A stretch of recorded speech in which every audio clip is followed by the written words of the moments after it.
Hello, ladies and gentlemen, and welcome back to now the third ever episode of the Trivial Chat podcast. I'm your host, main host Lewis, and I'm joined today by the co-host and also my grandfather, Andrew.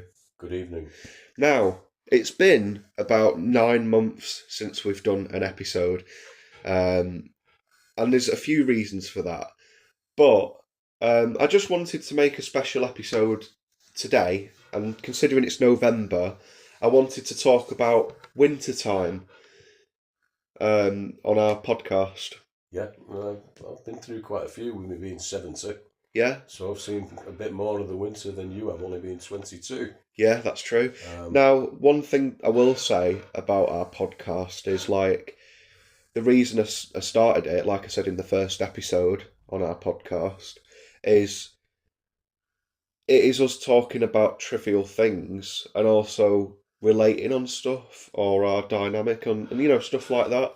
So I had an idea in my mind today that I wanted to just start an episode today with my grandfather and just talk not just about the online landscape. We don't have to do that like every episode, but just other little topics, Yeah, obviously when I was growing up, the winters, we had snow quite a lot more than you've been exposed to in your short life.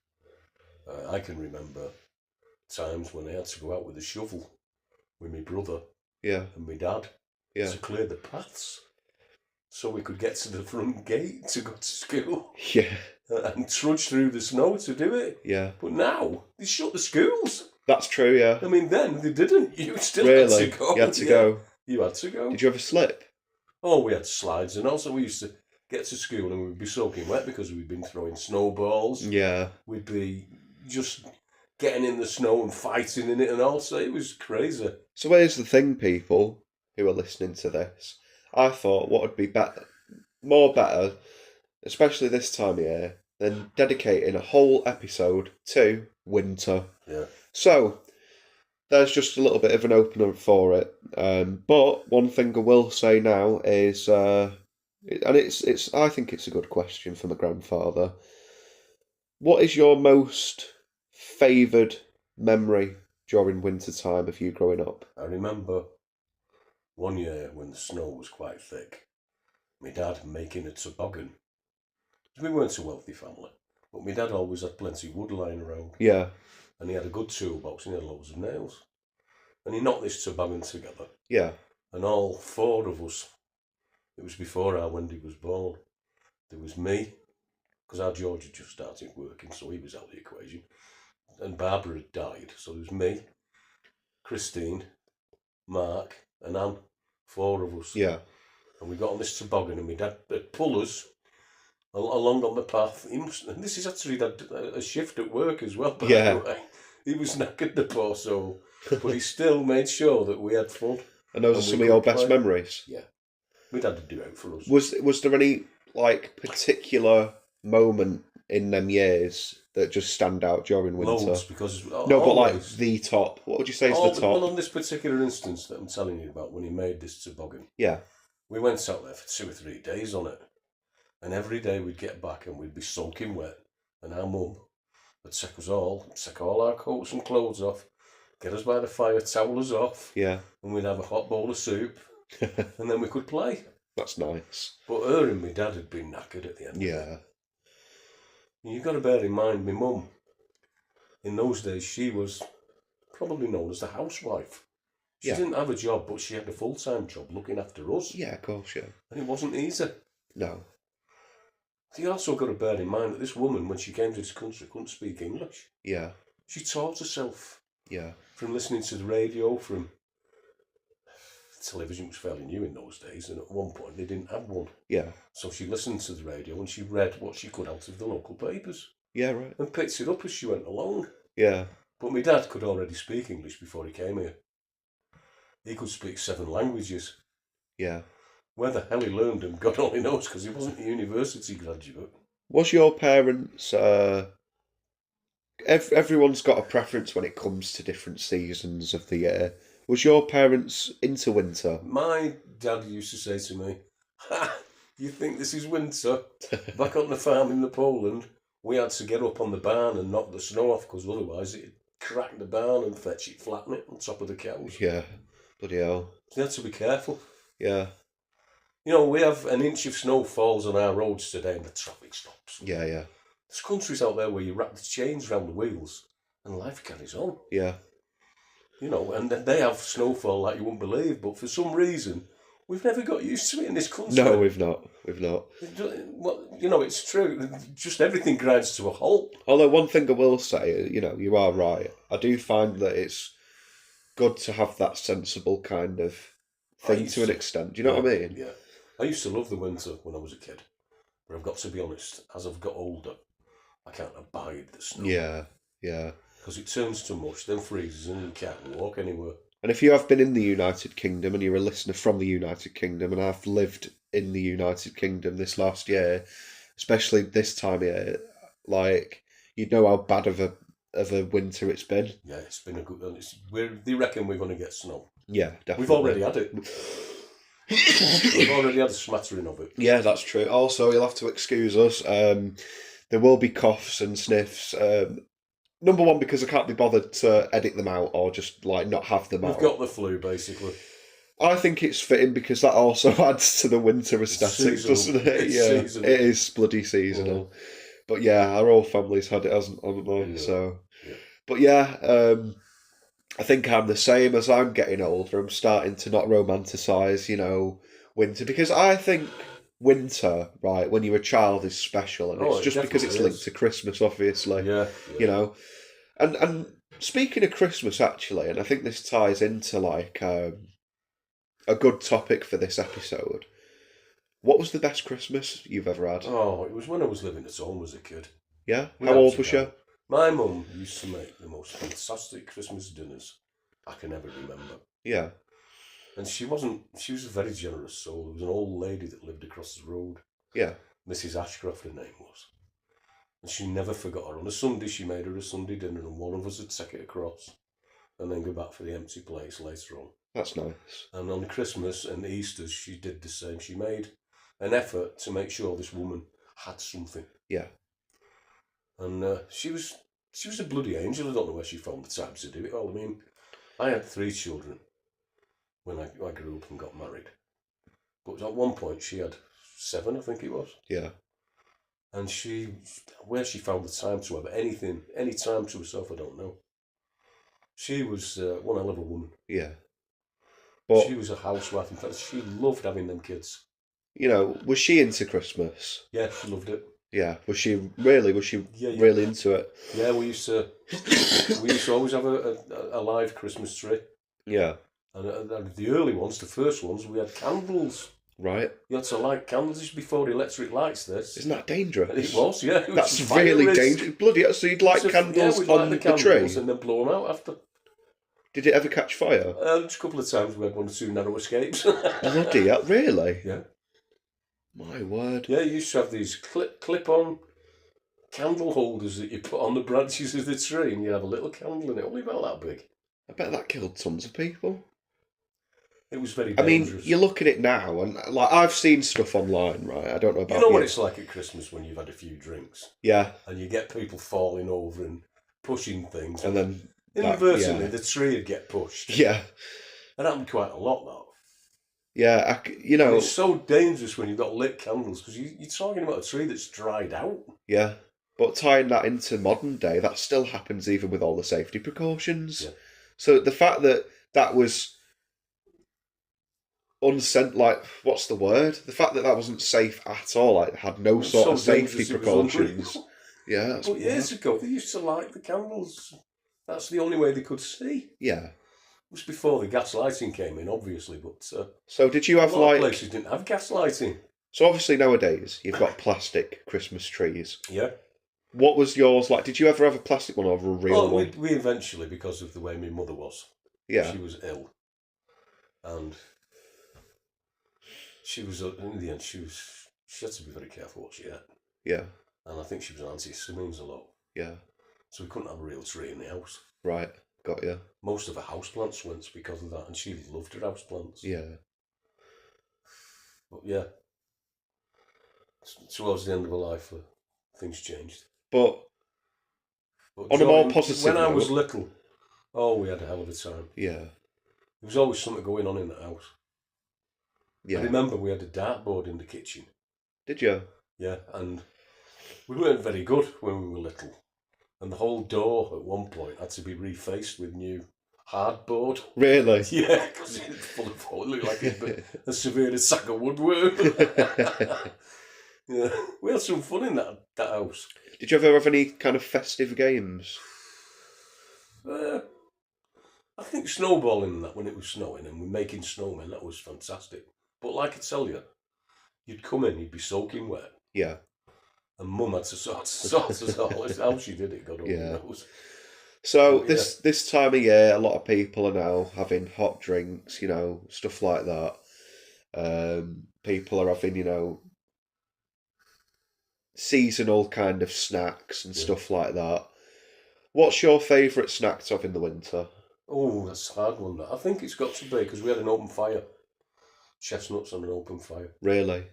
What's it like? I've never had that. Oh, gorgeous.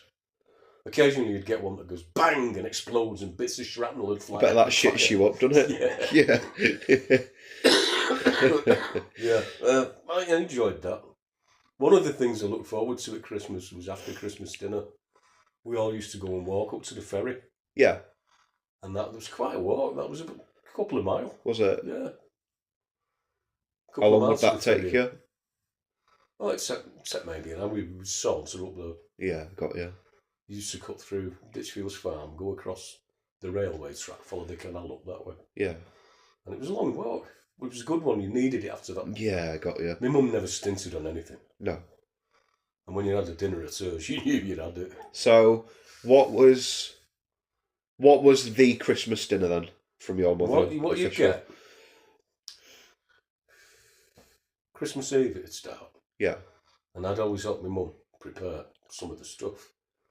And what we had at the Christmas, me and my mum, we'd have the turkey liver and sometimes the neck. Right. And everybody would go, yeah, really? It was proper food. Turkey liver with a little bit of salt on it. Oh my. I've never had turkey liver.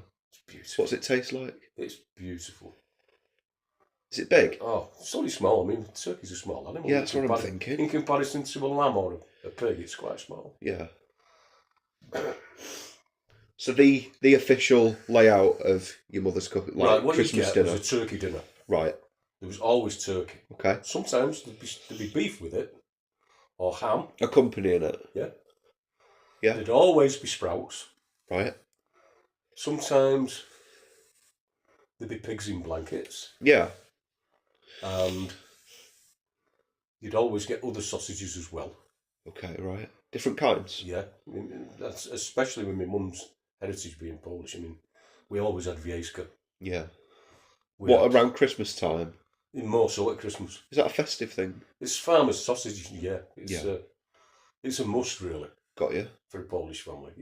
You wouldn't feel like you'd had a proper meal without that. Yeah. Yeah, I grew up on that, so yeah, it's lovely. Did she have any kind of special, like, unique touches for Christmas? Like, you know, like a signature kind of ingredient for something? She always made nice gravy. And how would she do that? She always used to use what was left in the pan after the roast. Ah, right, okay. She'd scrape the fat off. Yeah. And just use the gel. Yeah. She'd make a gravy out of that. That's smart, to be fair. It was proper turkey gravy. Yeah. You couldn't get more proper than that. But yeah. Christmas dinner at my mum's was to die for. Yeah. What? Sometimes, I always remember, we used to have a next door neighbour called Auntie Tho. Right. And Tho her speciality was trifle. Yeah. And she'd always make a trifle for my mum for Christmas. Oh, lovely. Yeah, and it was fantastic. It was always fantastic. Did it have fruits in it? It had everything in it. Oh, excellent. She could... Well, her trifle was to die for. Yeah. It was really good. Yeah. It's what she excelled at. What's your My mum was always sort of like sharing stuff with her and that. She was my mum's next door. Yeah. What was your mother's go-to drink for Christmas? As regards Alcohol. alcohol. She didn't drink a lot, my mum. No. Occasionally she'd have a drink. Sometimes she'd have a very ancient Scottish whisky. I can't remember what it was called. All right. And then she liked Advocaat. That was one of the things, yeah, very old. Right, okay. Fashion. Eggnog, we call it. Eggnog. Yeah, everyone knows eggnog. Advocaat. That is a very festive alcoholic drink, yeah, she isn't used it? to have that. And that was always at Christmas. Yeah. I tried it a couple of times, but I didn't like it that much. Yeah. Did you have advent calendars? Yeah, we did. Right, okay. Yeah, we used to open up and all the rest. We did all that, just like you kids have. Any kind of standout kind of ones? What designs were there? Just a run of the mill, you know. Shepherds at night and all. And Christmas wreaths and stuff. Yeah, and the nativity thing. Yeah, fair The enough. usual. Fair enough. What's the best Christmas gift you got as a child during winter time? I remember. I was in Christmas one hospital when I was 11. Yeah. Well, sorry, one Christmas I was in hospital when I was 11. Yeah. I had a bit of an operation that needed doing. Anyway, I got given a board game called Cop It. Right. And basically, it was like Ludo, Yeah. but the pieces were like little caps. All right, okay. And when you jumped on another player, they stacked up. Oh, and you could okay, go around right. the board and you'd have a multicoloured It was really good. That sounds like a game called Ajario that's on the internet. And Ajario's, like, people listening to this know what Ajario is. A lot of people would play it during school hours, you know, like in the IT lessons when they weren't doing I'm just work. trying to figure out what year that'd be. Hang on a second. Sorry to interrupt. Yeah, it's okay. 54, 55, 56, 57, 58, 59, 60, 61, 62, 63, 64. 1965. Yeah. Well, like... hospital and I got this Cop It board game. And that's your most that was favoured? The second one was a rod my mum gave me for my Christmas present. It was a two-piece bottom, whole cane, and a single top piece fiberglass. Right, okay. It was my first real rod. It was a kit. It was a bijou centre pin reel with that. Was you asking for it? I wanted it for ages. Yeah. And she'd saved enough money up to get it. She got everybody what they wanted that year. That's excellent. Yeah, and I never forgot any of that. 1965? Yeah. Right. And that's the best Christmas you ever That had? was the best Christmas I ever had. Wow. Even though you was at hospital? And even though I was in hospital, yeah. That gift kind of changed everything, didn't it? That fishing rod was unbelievable. Yeah. What was it like? It was a cork handle. It'd be about 12 feet. Yeah. 3-4 foot sections. And it was wire eyes on it. They weren't lined or anything. It was just twisted wire. Yeah. I don't think it was even chromed. It was just bare metal. But it was well made. And I caught some fantastic fish on that. Nice. I lent it to a friend of mine, Ian Groves. Yeah. And it got broke. Yeah. He went out pike fishing. And it got broke. Anyway, he replaced it a few years later when he had the money. With a completely different rod. But I remember him doing that. And I thought to myself, yeah. Good on him. Good for you, mate. That's a good friend, isn't it? Yeah, he did replace it when he could. Anyway, yeah, that was the best Christmas I can ever remember. What's your go-to alcoholic drink around this time of year? I do apologise about the coughing. It's not your fan thing, exactly the same. So yeah, no, it's to the potential listeners. Yeah. I've been drinking rum recently. Not regularly, because I don't drink regularly. Yeah, of course. I will occasionally have a glass of rum. And I have a friend that makes wine. I have two friends, funnily enough, that make wine. So yeah. I'm blessed with where I One live. got the other into it, didn't they? Yeah. Yeah. And it's a bit of a competition. But Brian, he's the one who's been making it over a number of years, and he's, I've got to say, he's a dab hand at what he The does. other one's catching up though, isn't he? The other one is very good, but he does more kit forms. Yeah. And Brian's not frightened to have his hand I mean, he's made tomato wine again this year. Tomato wine, really? I've got 2 bottles in there. Have you? I have, yeah, but we're saving it for Christmas. Right, okay. That'll be good. Yeah, me and you and probably Adam. Yeah. Nice. It might just be me and you yet. We don't know what Adam's doing. To any potential listeners out there, I apologise in advance. No, I'm only joking. No, to any potential listeners out there, if you could say one thing to someone who's listening to this and, they're taking it in, what would you tell them about winter? What would you want the people to know about winter? Any advice or anything around this time of the year? Yeah, I've got some advice about winter. Go on. Always try and keep dressed warm. And if you are going outside with your children or your grandchildren or your parents or your friends, yeah, dress up warmly. Yeah. And keep safe. Yeah, you can't beat that, can you? No, and above all, have fun. Yeah. You can have snowball fights and all the rest of it, but be sensible. Yeah, of course. It's great. And never, ever go on frozen water. No. Because you don't know how deep it is and you don't know how strong the ice is. You can hear some horrible stories like that, can't you? It's one thing you must avoid. Yeah, you're not wrong. Whew. So. And to be honest with you, most years I'm glad when the winter's over. Yeah.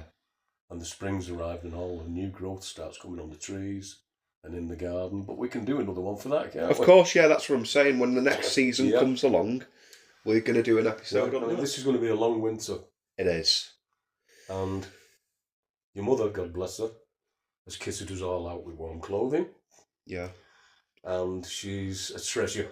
Yeah, she is. She is. It's going to be a good year this year. It has been. Yeah, it's going to be an even better year next year. Yeah. And we're going to try and focus a bit more on the podcast, aren't we? Yeah. There's no reason why we shouldn't. We've been making songs and dances about it, but I think we are going to nail it, aren't we? Yeah, and it doesn't have to, like the title of the actual promotion. It's not serious at all. No, it's a trivial chat. Yeah, it's a trivial chat. And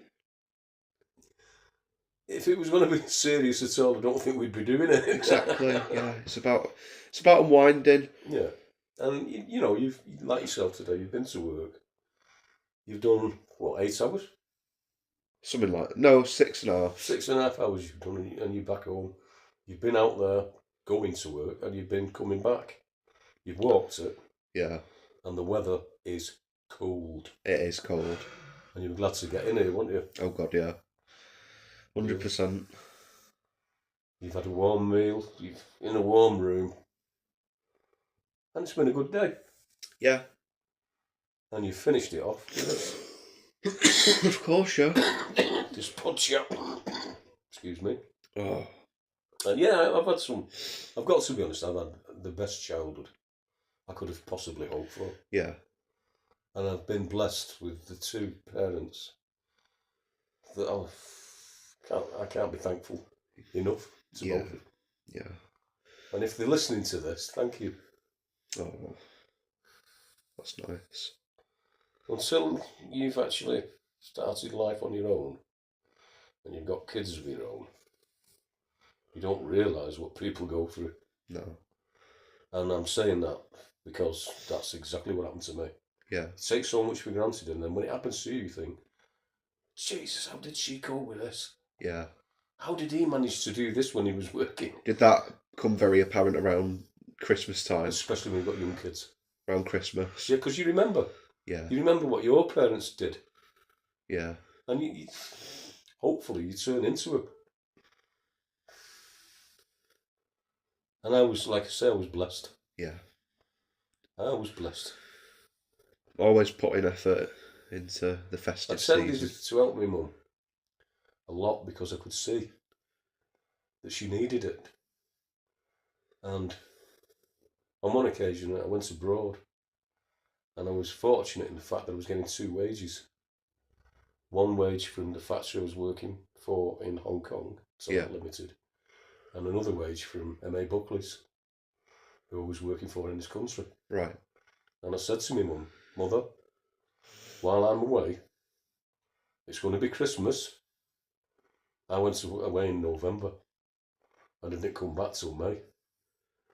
So she had. I had 6 months away from home. I said, I can't use this wage. Spend it on stuff you need. Yeah. Get yourself that new watches you wanted. Buy that new fridge in the freezer. Get yourself so, and she did. Yeah, yeah. She never forgot. She never forgot. Yeah. And I used to say to her, well, Mum, you raised me. I remember you spending sleepless nights when I was bad with asthma. It's only fair, isn't it? Oh, God, yeah. Yeah. You do what you can when you can. It's like yourself now, you're working your socks off. Cheers, mate. And you're contributing to the family. Yeah. And I won't say on here, just in case, I don't want to get doxed, but, in my line of work, we're doing seasonal promotion stuff. Yeah. And it can get surprisingly busy, and it can be a bit of a pain in the arse when, Well, you're working for the public. Yeah, and when you walk, going out early in the morning and going out in this cold weather, like you said earlier, you've got to keep warm, haven't you? You have, yeah. And you have to keep up appearances anyway because you're dealing with the public. Yeah, of course. But yeah, excuse me. Yeah. Yeah, and out of all my memories, I think that toboggan one sticks. Yeah. Probably out the most.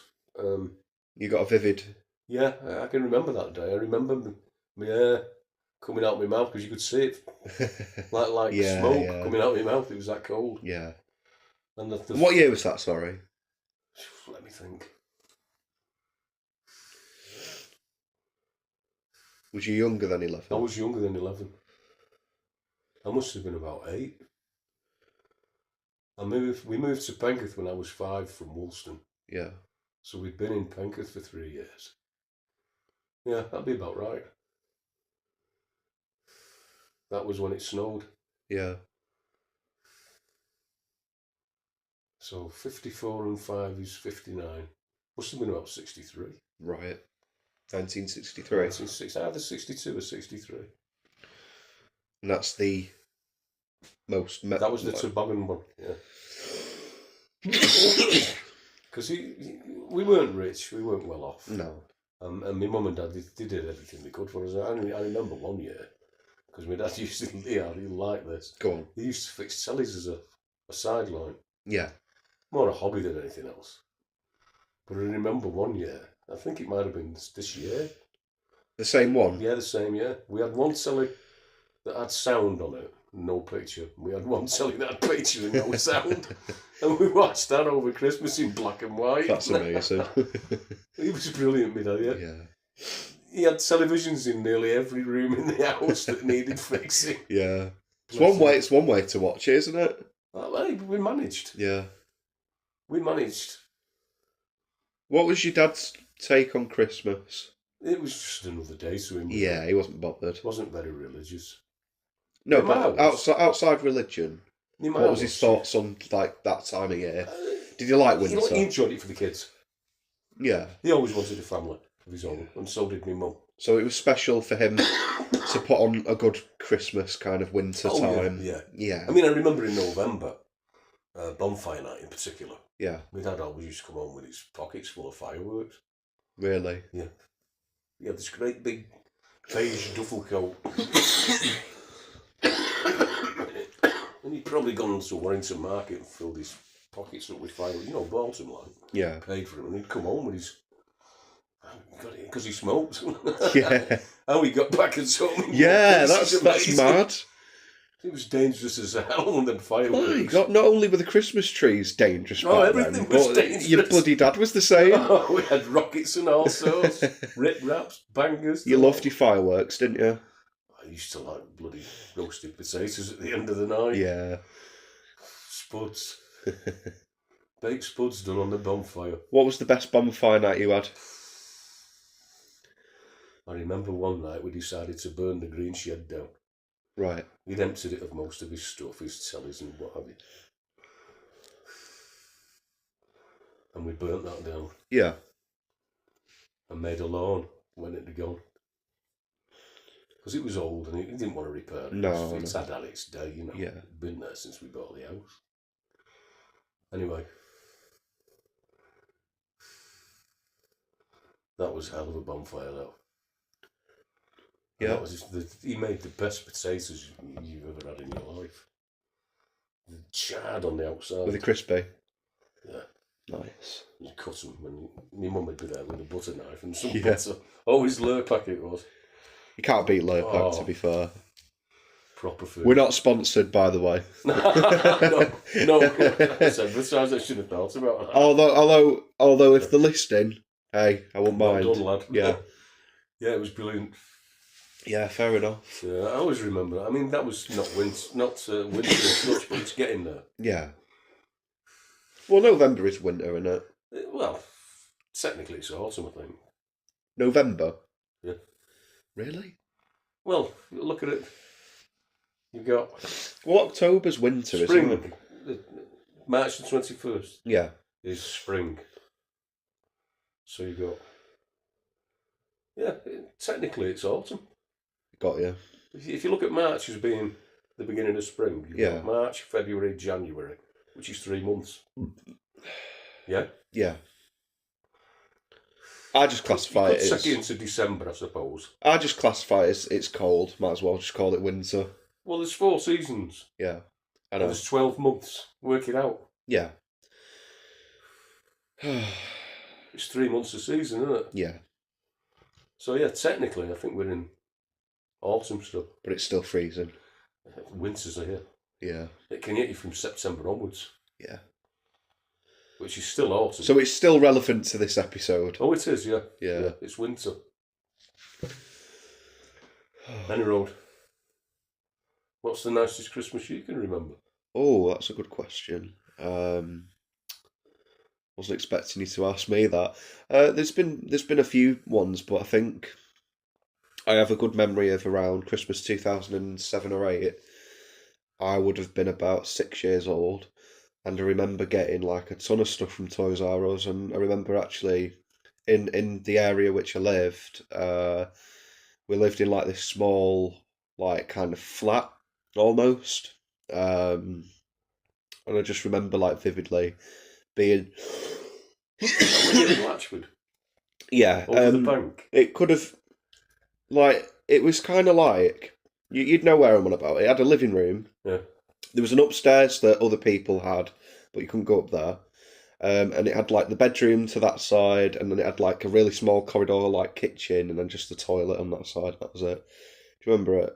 I don't remember it, but I think that was in Latchford Village. Yeah. I don't know how to... Opposite the post office? Yeah. It was years ago, but anyway...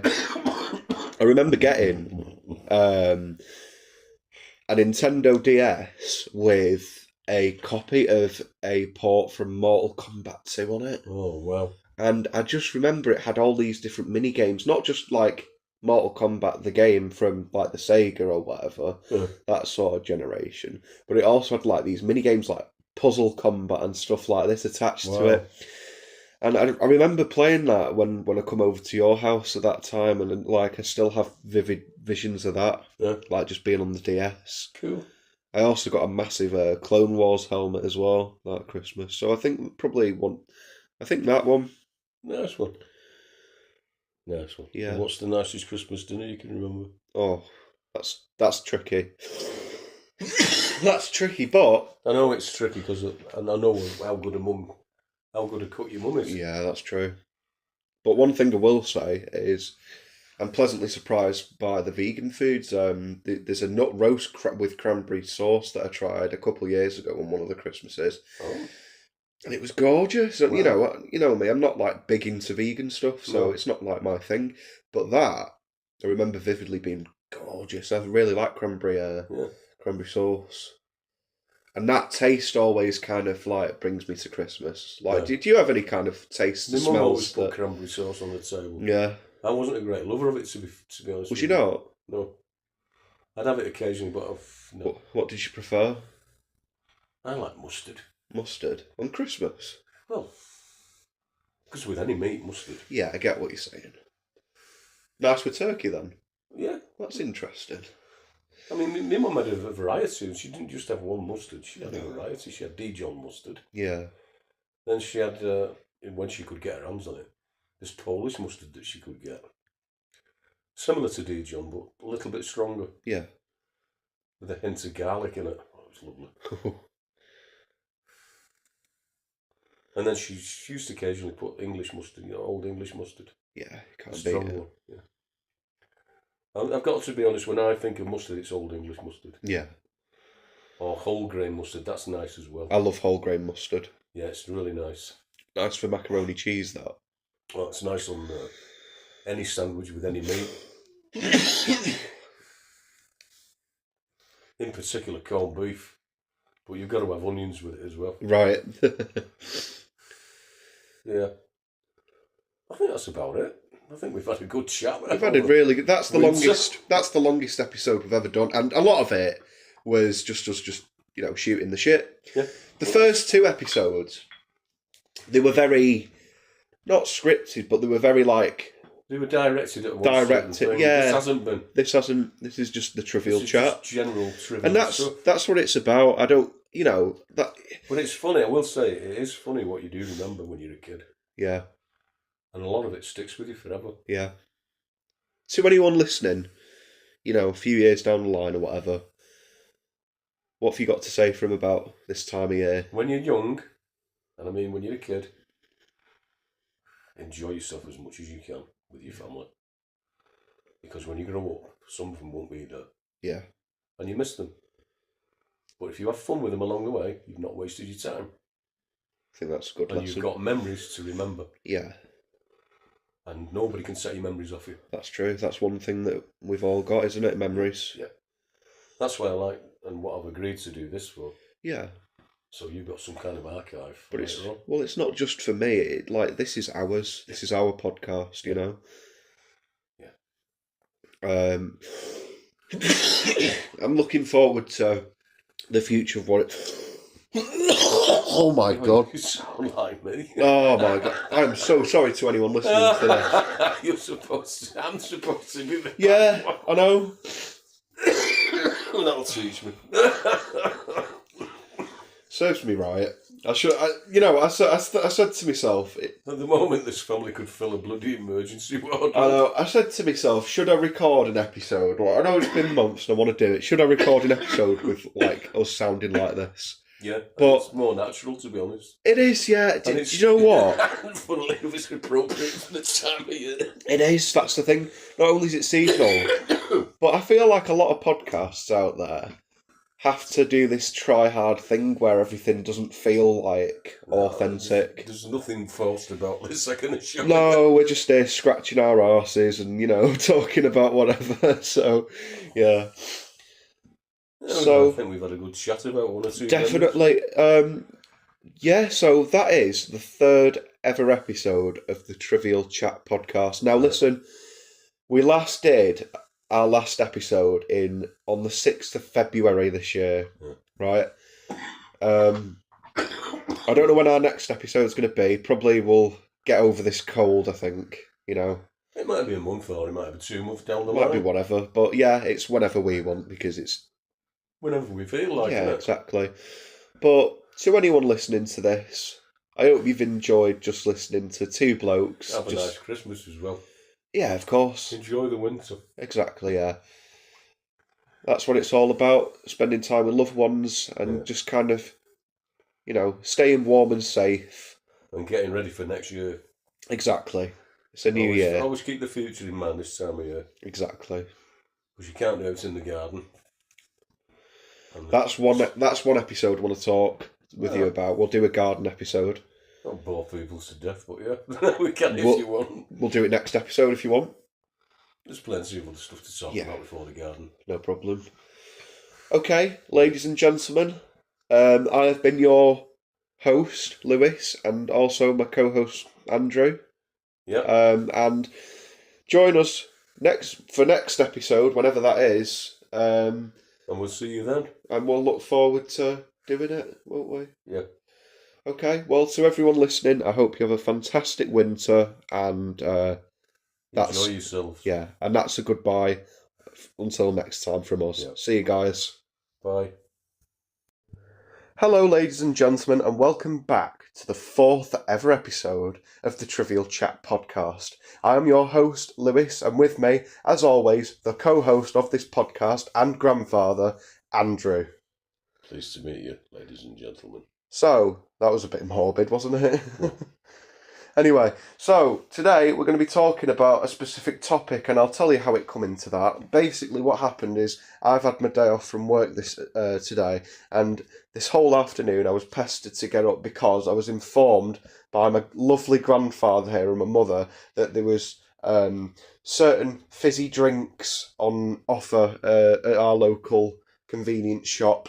So I got forced to wake up, even though I didn't want to, and I had to go and get some drinks. However, I did feel quite relieved about it afterwards because I found some bargains. It was worth getting up for. I mean, we got bottles of Coke Zero and stuff like that for like 40p a pop, which is great. That's why your mum was mithering me to wake you up so you could get these bargains. Of course, yeah. I mean, obviously, that has inspired me to do a podcast episode this evening in regards to drinks. Yeah. And drinking is a vital importance in life, isn't it, really? Something everybody does. Something everyone has to do. Yeah. We're built to do it, you know. Yep. So why not discuss and pay tribute to a whole episode in regards to that action that we have to do. It's a trivial enough thing, isn't it? Of course, yeah, it's the Trivial Chat podcast. Yeah, of course. Now, here's the first question I've got for you, Grandad. What is your favourite drink that you remember growing up? It's got to be dandelion and burdock. Do you want to explain to the listeners what dandelion and burdock is? It's basically a soft drink. It's a carbonated, water-based drink. Yeah. With dandelion extract and burdock extract in it. It's very much, it has the same look as something as like Pepsi or Coca-Cola. It's a dark one, yeah. It is. But it has a more of a historical value than Coca-Cola or Pepsi does because it's an older drink. Yeah, it's an old-fashioned recipe. It's very much a Victorian-style drink, isn't it? But do you know what? Honestly, I remember growing up with dandelion and burdock, and that's obviously thanks to you because you used to buy it to me. I did, yeah. You know, you'd buy that for me. Yeah.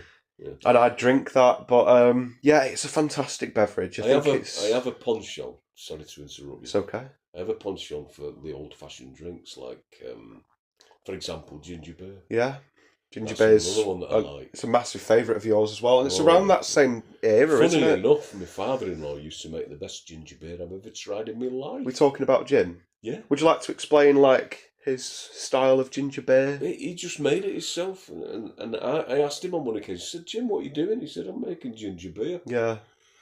And what he used to do was he used to get a yeast culture going. Yeah. And then he'd get the ginger, the sugar and everything else, boil it all up, ready to make this pop, for want of better words. That's what we used to call it. Yeah. And the yeast really livened the whole thing up. It was really good. Funnily enough, now that you mention that, I do remember seeing something similar. There was a forum post going on this site called 4chan that I don't know too much of, but I was watching it in a Justin Wang video, and basically there was this group of people that had claimed that they deposited a certain thing out of their own body and made a whole like kind of concoction of it in a bottle, and it then had pictures to prove it. Anyway, years down the line, after speculation of it being a hoax or not, the person come out and said, no, it's just me just forming my own ginger beer. And the fact that you mentioned that then just brought me back to that in my mind. It's funny what sticks in your head. It's weird, isn't it? Yeah, but yeah. Jim's ginger beer was extra fiery. I don't know what he did. I don't know whether he put any extra ingredients in there. Extra ginger, possibly. But it always seemed to me to be the strongest ginger beer I ever had. When's the best time to have a ginger beer? Well, with me, it was, I used to, as you know, I like gardening. Mm-hmm. And I think any time is a good time to have ginger beer, but especially if you're thirsty. Yeah, obviously, yeah. But I'm on so about if you like work a thirst up, and you can't have a beer for whatever reason, ginger beer's the next thing to go to. What about a shandy? Shandy's are alright, but you're talking beer again. Yeah, I mean, I'm talking about soft drinks. Yeah, of course. I mean, some people are not allowed to have alcohol. Yeah, that's true. And ginger beer it's a drink that kids used to have. Yeah, of course. And it's something that stuck with me throughout my childhood. Don't the Americans have something called root beer? Is that similar? They have something called sarsaparilla. They do root beers. It's a similar kind of Is thing. it? Yeah, well, it's not quite the same. Yeah, as I've never ginger been beer. big on ginger beer myself personally. I've never liked it. Well, ginger's like Marmite. You either like it or you don't like it. It's very good for you. It's beneficial for your indigestion. Yeah, that's true. Your digestive It is system good in for you. It's general. probably one of the more healthier soft drinks out there. Yeah, it's pretty good. I mean, obviously, I think my top favourite soft drink of all time has to be Lilt. That's a good one, I must admit. I mean, It's recently nice. Lilt, Grapefruit and yeah. pineapple. Yeah, Nice. I mean, recently Lilt's been handed over to Fanta, hasn't it? Yeah. The Coca-Cola. Don't Fanta own Coca-Cola? I'm not sure. I'm not sure of the relationship between those two. I might be wrong, but I think that's possibly true. Coca-Cola have got the finger in a lot of They different pies. They do, yeah.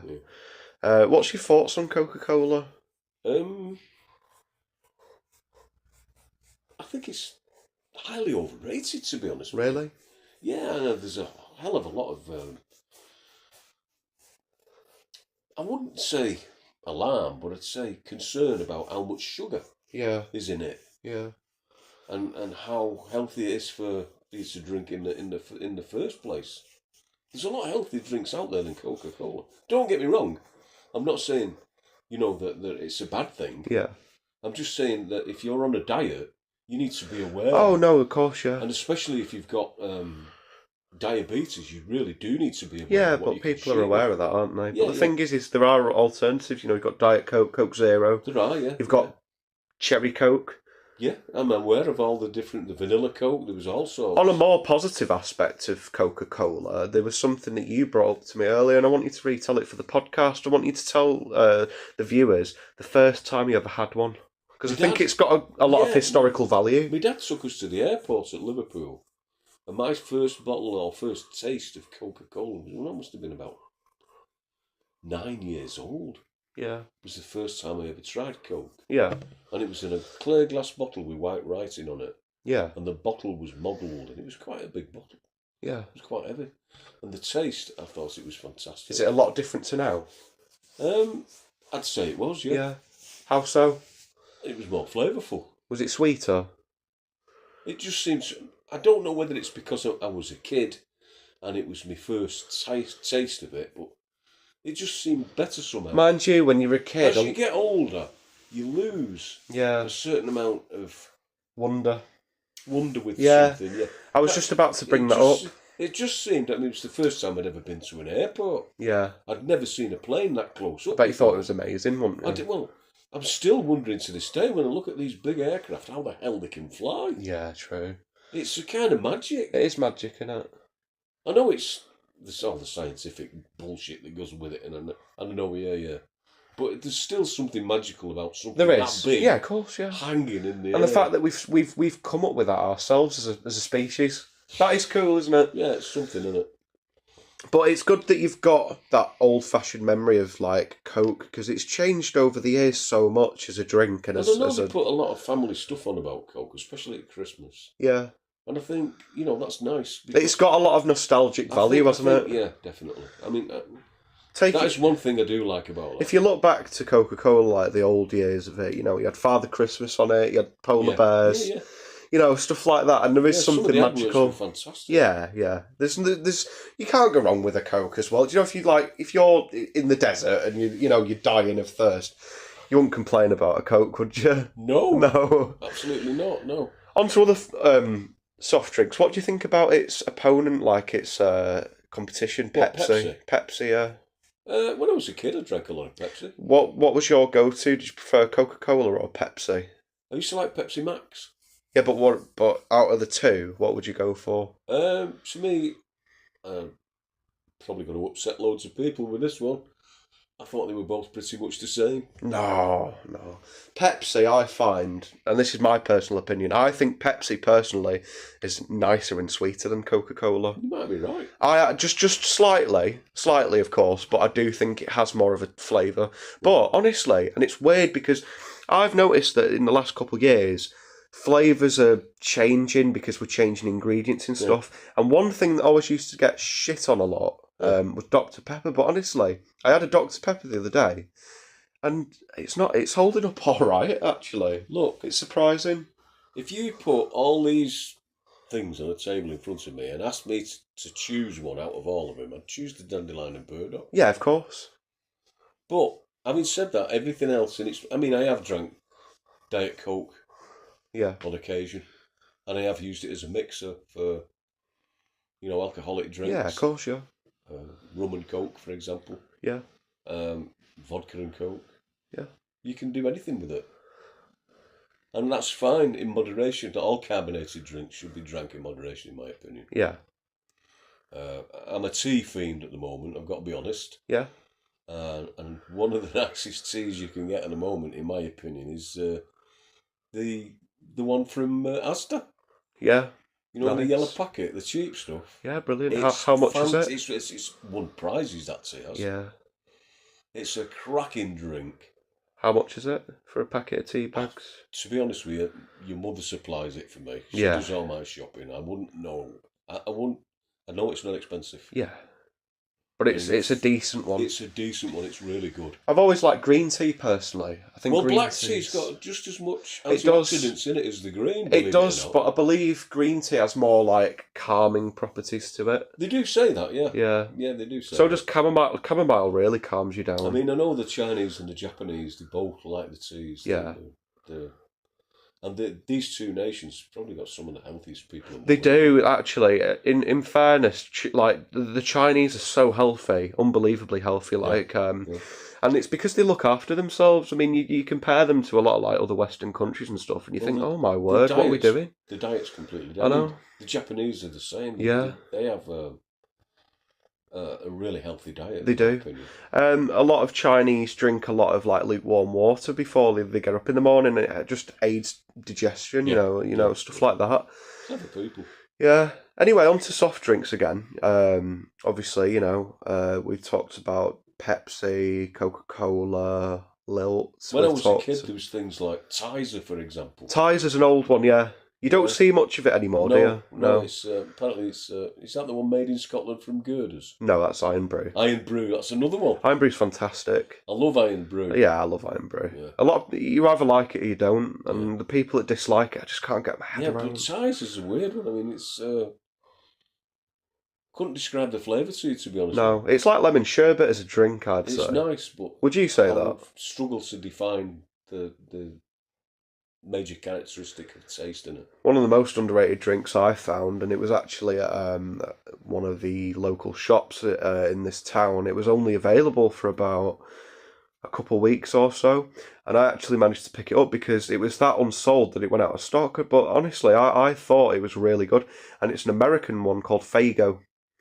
And it's like a luminous orange drink, or you can get red ones, but the one I got was like an orange-based one. And yeah, it was so nice and sweet. And honestly, I've never seen it again, but I actually went into that shop 2 years after, and it was recently, and I said, have you got any Faygo? He was like, what's that? And I was like, Faygo. He looked it up and he was like, do you know what? I probably took that off stock years ago, so I don't remember, to be honest. It was that little sold. Yeah. But I remember buying a decent handful of them drinks. Amazing. I thought they were nice. Yeah. Yeah. You do come across the odd gem now and again, don't you? Do. Yeah. You do. It's a shame when you don't find them again. Come across a shop with Gatorade in it once. Well, yeah, but you can get Gatorade anywhere, can't you, to be fair? One drink that I'm not fond of, and I think this will actually be a good point into one of the future episodes of the podcast, is Prime. And we know who runs Prime, don't we? It's Mr. Beast, KSI, and of course, our favourite person, Logan Paul. It's not my favourite person. No. One of the days we may potentially be doing an episode of the Paul brothers, including certain various things that have gone on in the last couple of years. But it's a bit scandalous, really. It is, yeah. But we won't be getting into that yet because it's a big talk. It's a Trivial Pursuit. Yeah, of course, yeah. But no, have you ever tried Prime? I have tried it, yeah. But yeah, thoughts? I wouldn't rush out and buy it. No. The fact that you had, in 2022, you had that shop in Manchester or Yorkshire, I can't remember, Wakey Wines, and they were selling one bottle of Prime for £100 a go. Totally ridiculous. Because it was like a craze at the time for the children. Stupid. There's people robbing money off the parents to buy that. Yeah, rubbish. I mean, you had people fighting in Asda for it when the crates come through. And nowadays, you can get not being funny with you had some people that took inspiration, I won't say knockoffs, but took inspiration from them drinks, like the UFC fighter Paddy the Baddy from the Wirral, who released Body Fuel or something. Now, I'm not being funny because it was like kind of a similar brand. When that hype was going on, you'd find one of them in the shops for about £5.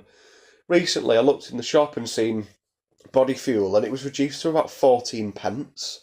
And it just makes you think how quickly these trends die out. They burn out. They're like straw fires. Over something that's basically Gatorade. Yeah. It's strange, isn't it? I think it should be made illegal. You can't be bloody selling stuff for that. I know. What was your thoughts on that Wakey Wine stuff that was going on? That shop wanted bloody chastising for what they did. Yeah, it was wrong, wasn't it? Yeah. Yeah. I've not got anything against people making money in a reasonable fashion. But to an extent, obviously. But to do that's robbery. Yeah, it was. It was wrong. See, that's the thing, listeners, drinks... And there's youngsters out there and they're so... they take things in. And once the fashion starts, everybody wants to be fashionable for some reason. I mean, it never affected me. And that's including just mediocre things like drinks. Yeah. And that's what I'm trying to tie into. Drinks are very important with humanity, and there's that many brands out there of just, when you need a drink, Probably the best thing that you can have to drink, really, is water. It is. I had a mate called David. Yeah. Won't say his second name, so he can remain semi-anonymous. Fair enough. But Dave used to say to me, if it's good enough for lions, it's good enough for me. It is. I'm not being funny with you. That's all he drank was water. I mean, you've got even brand of bottled water companies, haven't you? Oh, God, yeah. You've got people like Evian. Yeah. Burton, and all the other ones. Whatever. Yeah, there's just hundreds of them. Buxton. Yeah. That's it, not Burton. But yeah. There's loads. Yeah, I know. And, if you've got a thing about your water being treated or... I mean, God forbid, there's a lot of problems in this country at the moment about sewage going into the rivers and what have you. Yeah. Bottled water isn't a good, it's not too bad of a way to go. Well, it's not. I mean, if you consider it, you don't know what you're drinking half the time. Yeah, true.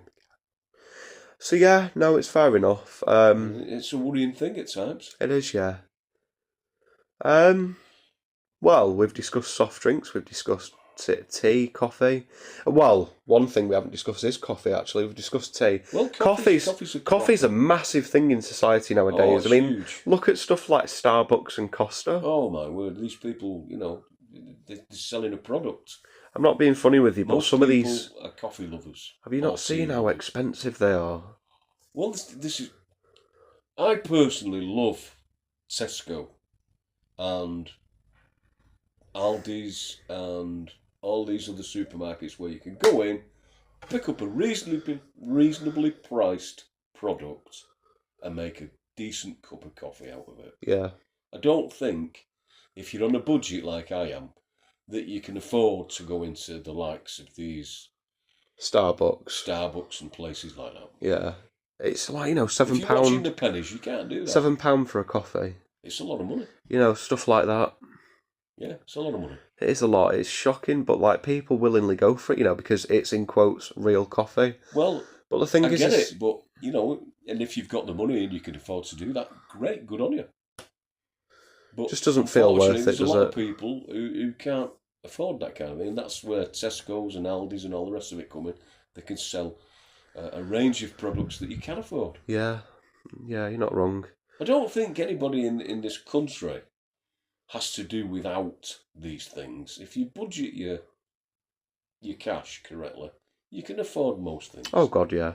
But not only that, caffeine's an important thing if you're on the go a lot. And, we've discussed coffee, but one thing I like as an ulterior, an alternative kind of way to go down is energy drinks. And you've got to be very careful with energy drinks because they can be dangerous. Yeah. But, energy drinks, you can get some really expensive ones, such as brands of Red Bull, Monster, etc., and spend a lot of money. However, some of them are really reasonably priced. I can't get my words out. But, you've got brands like Lucozade that have recently launched their own energy drink, but not just that. They've been around a long time, Lucozade. Lucozade really when I have. was a kid.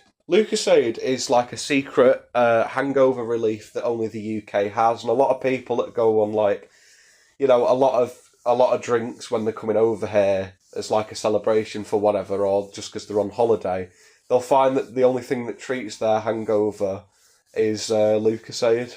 Did you know that? Strange that, yeah. Yeah, it's like one of our healing potions. It's a good pick me up, isn't it? It is, yeah. It's fantastic. But I love energy drinks. I know I shouldn't. I'm passionate about them, but I love buying Monster. I'll buy a Monster for £1.50 before work. This is a trend that I never really got into. I will occasionally have one when your mother sort of like gives me a tin, but yeah, I don't actually physically go out and buy. Well, that's the thing. myself. Like, I've noticed the change of how I work at my job is a lot faster and more sufficient when I've had 2 energy drinks. Yeah. So I've tried nearly all of the energy drinks from Monster. I mean, I've had the Bad Apple one, I've had the Pipeline Punch one, I've had the Australian Lemonade one. Yeah. I've had the white one, I've had the normal one. I've had them all, and I think honestly, I'd have to say that the best one has to be Pipeline Punch. It's the pink one, but it's got such a lovely flavour to it. Oh. And once I found myself after, I get up in the morning, I don't want to be there, I neck one of them, I'm just like all over the place, buzzing to do my job, and it just makes you feel a lot better, like sufficient. It's good if you can get that kind of a kick out of it. Yeah. I'd try Red Bull, but I think that'd drive me insane. It's more powerful, isn't it? So, that's what they say. Yeah. I mean, they recently, somebody told me, I think it was you. Yeah. That there was a law case. I believe there was, yeah. Because apparently it didn't give you wings and you can't fly. Basically, I'm pretty sure this was a thing. I got told this.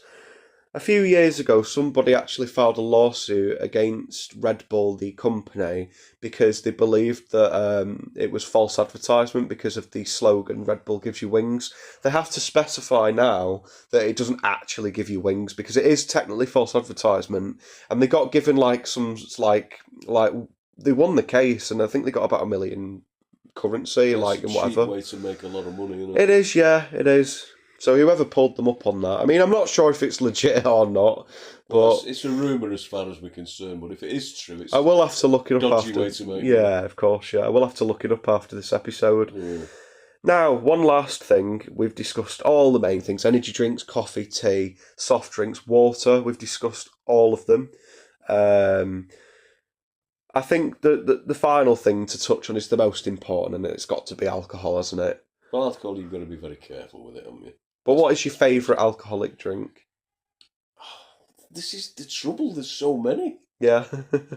I like beer. Yeah. I like wine. Yeah. I like spirits. Yeah, me too. I like mead. Yeah. Oh, I love mead. That's the problem. You do have to be careful, but yeah, and I put in safety. Each one has its own place. Of course. And in your daily routine or weekly routine or monthly routine. Yeah, of course. All right. Well, I'll ask you a set of questions, and we'll take health and safety into consideration, of course. What's the perfect time to what's the perfect drink, alcoholic wise, to celebrate something? What would you say? Beer, unquestionably, is universal. Yeah. Most people will drink a beer. Yeah. I mean, I remember when I used to finish work, especially if I was working overtime at the weekend, I'd go in the pub. Yeah. For an obligatory pint, and that cut the dust. Yeah, of course. And it sort of made me feel better straight away. One thing in addition to that, the other night I was having a drink, and you turned round to me and gave me a term for the drink I was using, and I've never heard that phrase before. Neck oil. It's a very, very old. You've got to bear in mind, I'm 70 years. No, but I just wanted to bring it up. Yeah. It's called lots of different things. I mean, you've got things like gin are called Mother's Ruin, for example. Mother's Ruin? Yeah. Yeah. For obvious reasons. Right, okay. There's lots and lots of different names. I mean, I used to know a woman that used to go into the pub when I'd finished overtime working at Buckley's, and I used to go in there with the lads. And this old bird used to Zimmer frame away to the bar, and she'd ask for a high flyer. A high flyer? She'd ask the barman for a high flyer. Apparently that was a double grouse whiskey. Oh, right, okay. Because the grouse used to fly over and they'd shoot them. Yeah. High flyer. Nice. The double shot of grouse. That's smart, I like that. Yeah. It's amazing what people have, the slang that goes with it. Yeah. You know? Have you heard any other phrases? Boilermaker. What's that? Apparently it's a beer with a shot dropped into it. Right, okay. That's interesting. Any others? That used to be a thing that they used to drink a lot in America, Boilermakers. Yeah. Yeah. You got any others? There's probably a shed full of them, to be honest with you. I mean, I never used to be out the bloody pub at one time. As I got older, and as I realised that a lot of the people in there weren't necessarily friends as such, I started drinking with more choice. Yeah. I was more choosy where I drank. And I was more in a relaxed place as well. Yeah, it's better, isn't it? I used to drink at home, especially after I'd had a hard day's work, or if I'd been out in the garden, I used to love to open a bottle of wine. Yeah. Just after a meal, perhaps, and enjoy a bottle, maybe 2 bottles of wine. Yeah. Depending on how I felt. We've had a lot of wine, haven't we? Do you want to discuss that?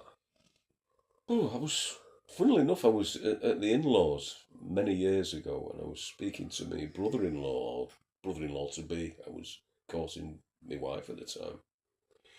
And we'd run out of things to drink, and he said, hang on a minute, and he went upstairs and came back down with these bottles. And they were covered in dust. I said, where have you got them from? He said, oh, they were under my bed. I finished making wine a couple of years back, and these were what was left. Yeah. And one was dandelion wine, which was like when we'd wiped the dust off the bottle, it was like a beautiful yellow colour. Yeah. See-through. Wow. And the other one was a blackberry. And we opened the dandelion and I thought, yeah, this is okay. Yeah, yeah. And then we opened the blackberry and that was it. I was on the road to ruin. We had to start making blackberry wine and God, that was it. And that's what started me making wine. And then, obviously, a few years down the line, me and you were picking our own blackberries to make our own. It was August the 20th, 2022. It was. And it was the best berry picking experience of my life. Picking berries with you that day. It was good, wasn't it? It was fantastic. Made a lot of memories doing that, didn't we? There was hundreds of them everywhere. And some of them were monsters, weren't they? Yeah, they were. They were. The problem with blackberry picking is you always look like you've come home from the wars. You're cut, battered, scratched. You've got scrapes. You've been stabbed by thorns. You've been bitten by God knows what insects, and you come home and you've got a massive. Well, what did we have? About 10.5 pounds of blackberries. Yeah, we did. And Brian made wine out of them. He did.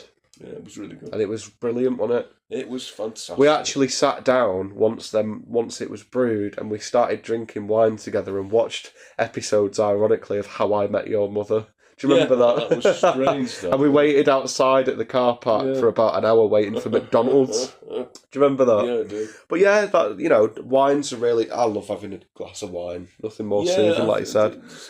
One of the nicest ones. I grow a lot of tomatoes, as you know. Yeah. And Brian said he'd seen this recipe for tomato wine and said, okay, yeah, we'll get some tomatoes together for that. Because I had loads of tomatoes. And this was, year before last one, the first one. Yeah. So this is the 3rd season he's made tomato wine, and it is absolutely amazing. It is. It is, without doubt, one of the nicest wines I have ever drunk. Yeah. And I've drank a lot of wine. Tomato wine. You wouldn't have thought it, viewers, but it's actually very nice. I myself have tried it. I thought, to be honest with you, when Brian mentioned it, I thought, this is going to be crap. Yeah, but it turned out to be the best. And it wasn't. No. We had yellow. It was yellow, wasn't it, or orange? No, it was like an orange tint to it. Yeah. It was clear. Yeah. But it was so good. Oh. We'll have to have some of that again. Well, I've got 2 bottles of it, actually. Brian's Oh, shit, you do, yeah? Oh, my word. No, well, that's lucky, isn't it? Yeah, so that's an evening's entertainment for us, isn't it? Yeah, that'll be good. We'll have to do that soon, won't we? I've actually got a friend of mine who I go fishing with, Glyn, and he's actually started to make his own wine as well. So in this place where I'm living at the moment, I've got 2 friends who make wine. And my son, Adam, said, I don't know how you've managed to do that. There's a chef. He cooks food. You've always got food on your plate in the house. You've always got wine. He said, Yeah. You've got it made, lad. Brilliant. Yeah, so cheers to Brian and cheers to Glenn. And of course, cheers to the Trivial Chat podcast for Oh, talking about it. absolutely. What's your thoughts on this podcast? Are you enjoying doing it? Yeah, it's an interesting way to spend a couple of minutes. Yeah, of course. You know, and I can reminisce and let you know of the things that used to go on in my childhood, and Yeah. you know, you're more or less aware of what happened to me or what I've been through. Well, you know, today that set off a really interesting way of discussing a topic, trivially, on the podcast. Well, everybody drinks. Of course, it's important, isn't it? Of course it is. So, I mean, there's a lot of things we haven't touched on. We've not touched on cocoa. We've not touched on milk. You can't talk about no, it. but There's too many we've things. covered a lot of topics, haven't I think we've covered a general amount. Yeah, of course. Yeah. Of course. Is there any final words you want to discuss? If you do drink alcohol, and let's face it, most of us do, us adults, do it with care and do it with caution. Of course. That is a really good... Never, ever take medication while you're drinking. Or drive, or go out. Yep. Make sure that you're safe at home and don't drink too much. Have a couple glasses. Yeah, do it safely. Yeah, with loved ones. Yeah, because we don't want this situation where you've got 1 gin, 2 gin, 3 gin, floor. Yeah. It's not good. It's not helpful. Good expression. And it doesn't help the ambulance people very much either. No. So do yourself a favour and drink responsibly. Yes, please. But I think that wraps a fantastic episode of the Trivial Chat podcast up, and we'll be joining you soon for whatever we discuss next on the next episode. I hope you all have a fantastic evening, and we'll see you very soon. Take care. Bye. Hello, ladies and gentlemen, and welcome back to the 5th ever episode of the Trivial Chat podcast. I'm your host, Lewis, and joined with me, as always, is my co-host and grandfather, Andrew. Hello. So today, we're following through with a topic that is related to the last episode, and that is, well, we covered drink, didn't we? We did. So obviously, the thing that accompanies that usually is food, so we're going to be talking about food tonight, aren't we? Yeah, I think that'd be an interesting chat. Yeah, definitely. I mean, we did our last episode a couple of days ago, and yeah, it felt like it was right to keep going with, the consistency we're going at. So, yeah, food's just a massive topic to cover, really, isn't it? It's huge. I mean, there's all sorts of different kinds of food for a start. From the stuff that you need to survive. Yeah. To diets for your health. Yeah. There's all kinds of different foods and all different types, from meats, vegetables, even insects in some cases. Yeah, you're not wrong. It's a huge subject. It's a massive topic, to so I don't know how we're going to, I think the best way to tackle it is to talk about our favourite foods and why we like them. That's probably the best thing to start off with, but obviously, we can only cover so much. It'll only just be the tip of the iceberg, won't it? Plus, so. there's the fact that different races have different diets. Different cultures, different definitely. Cultures, and it's interesting how many different cultures have different religions, things. Yeah, of course. It's a strange thing, food. Right, let's get into the I think, the most important part. What's your favourite meal, Grandad? Right, my favourite meal, and it has been for a very long time, and it's not a healthy one. Go on. It's sausage, chips and egg. Yeah, that is a good bloody dinner, to be fair. It's one of my favourites. Yeah, it's one of mine too. Yeah. Funnily enough, we're actually going to be having that tonight, aren't we? It's a comfort food for me. It is, yeah. I think we should have salt and vinegar on it, by the way. Very often I'll have a piece of bread and butter with it as well. Yeah.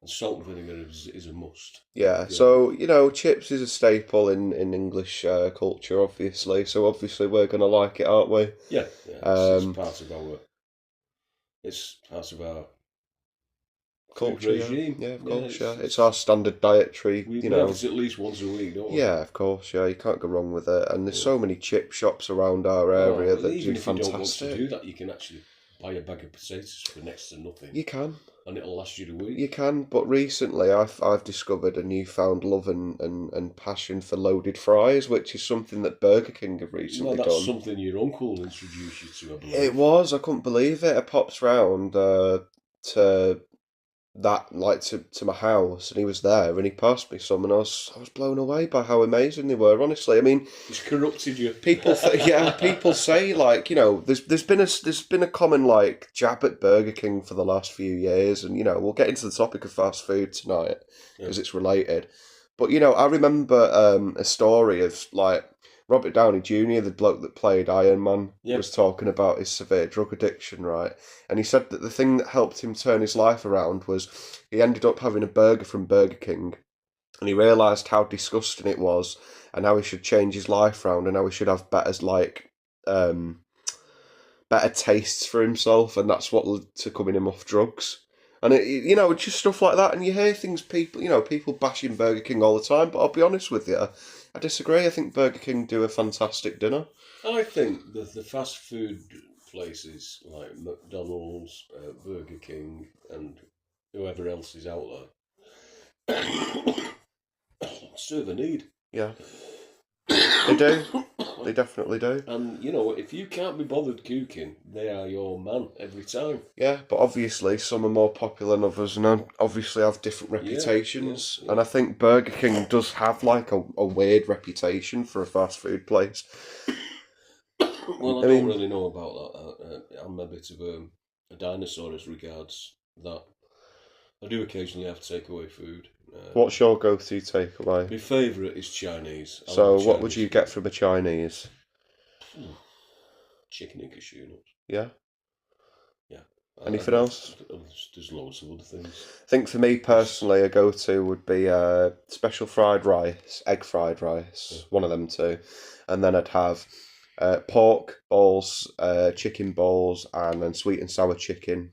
You know, stuff like that. It sounds really with good. Prawn crackers. I actually funnily enough, I seen someone use prawn crackers online completely different than to how usually people eat them. Go on, educate me. And what it was is like, this person was like, "Oh yeah, you've been eating prawn crackers wrong the whole time." And basically, what they did is they got, do you know, like how it's kind of like got a curve.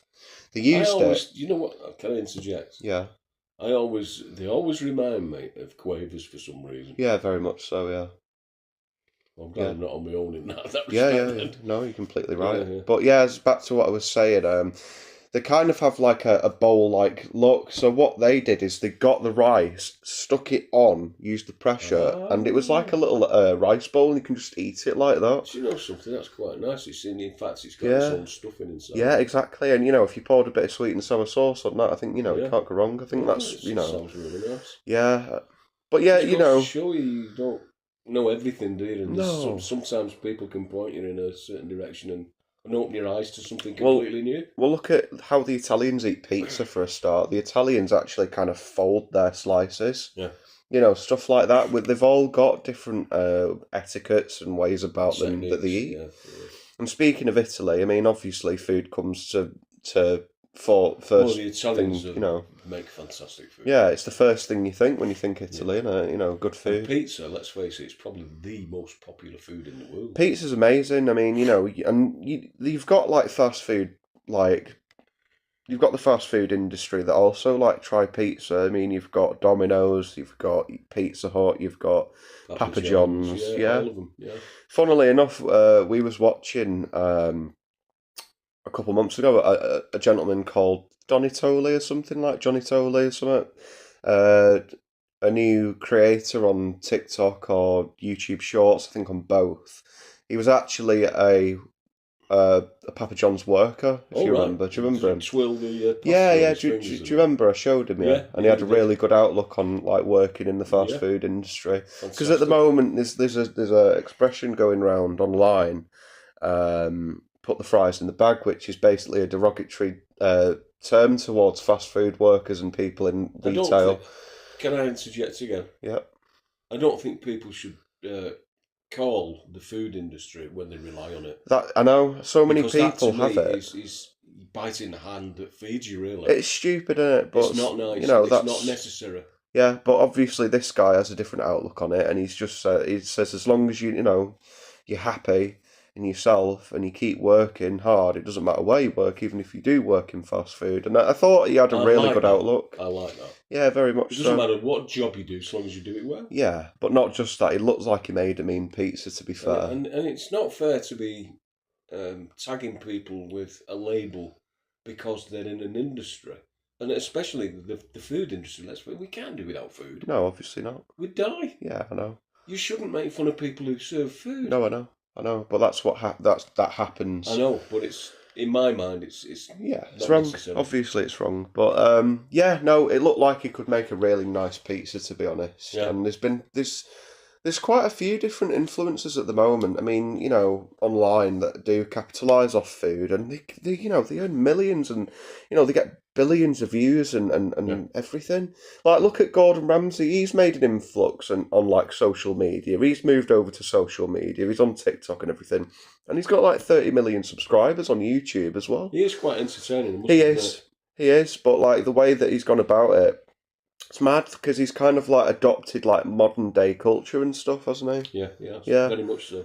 But it's mad. Like other influencers.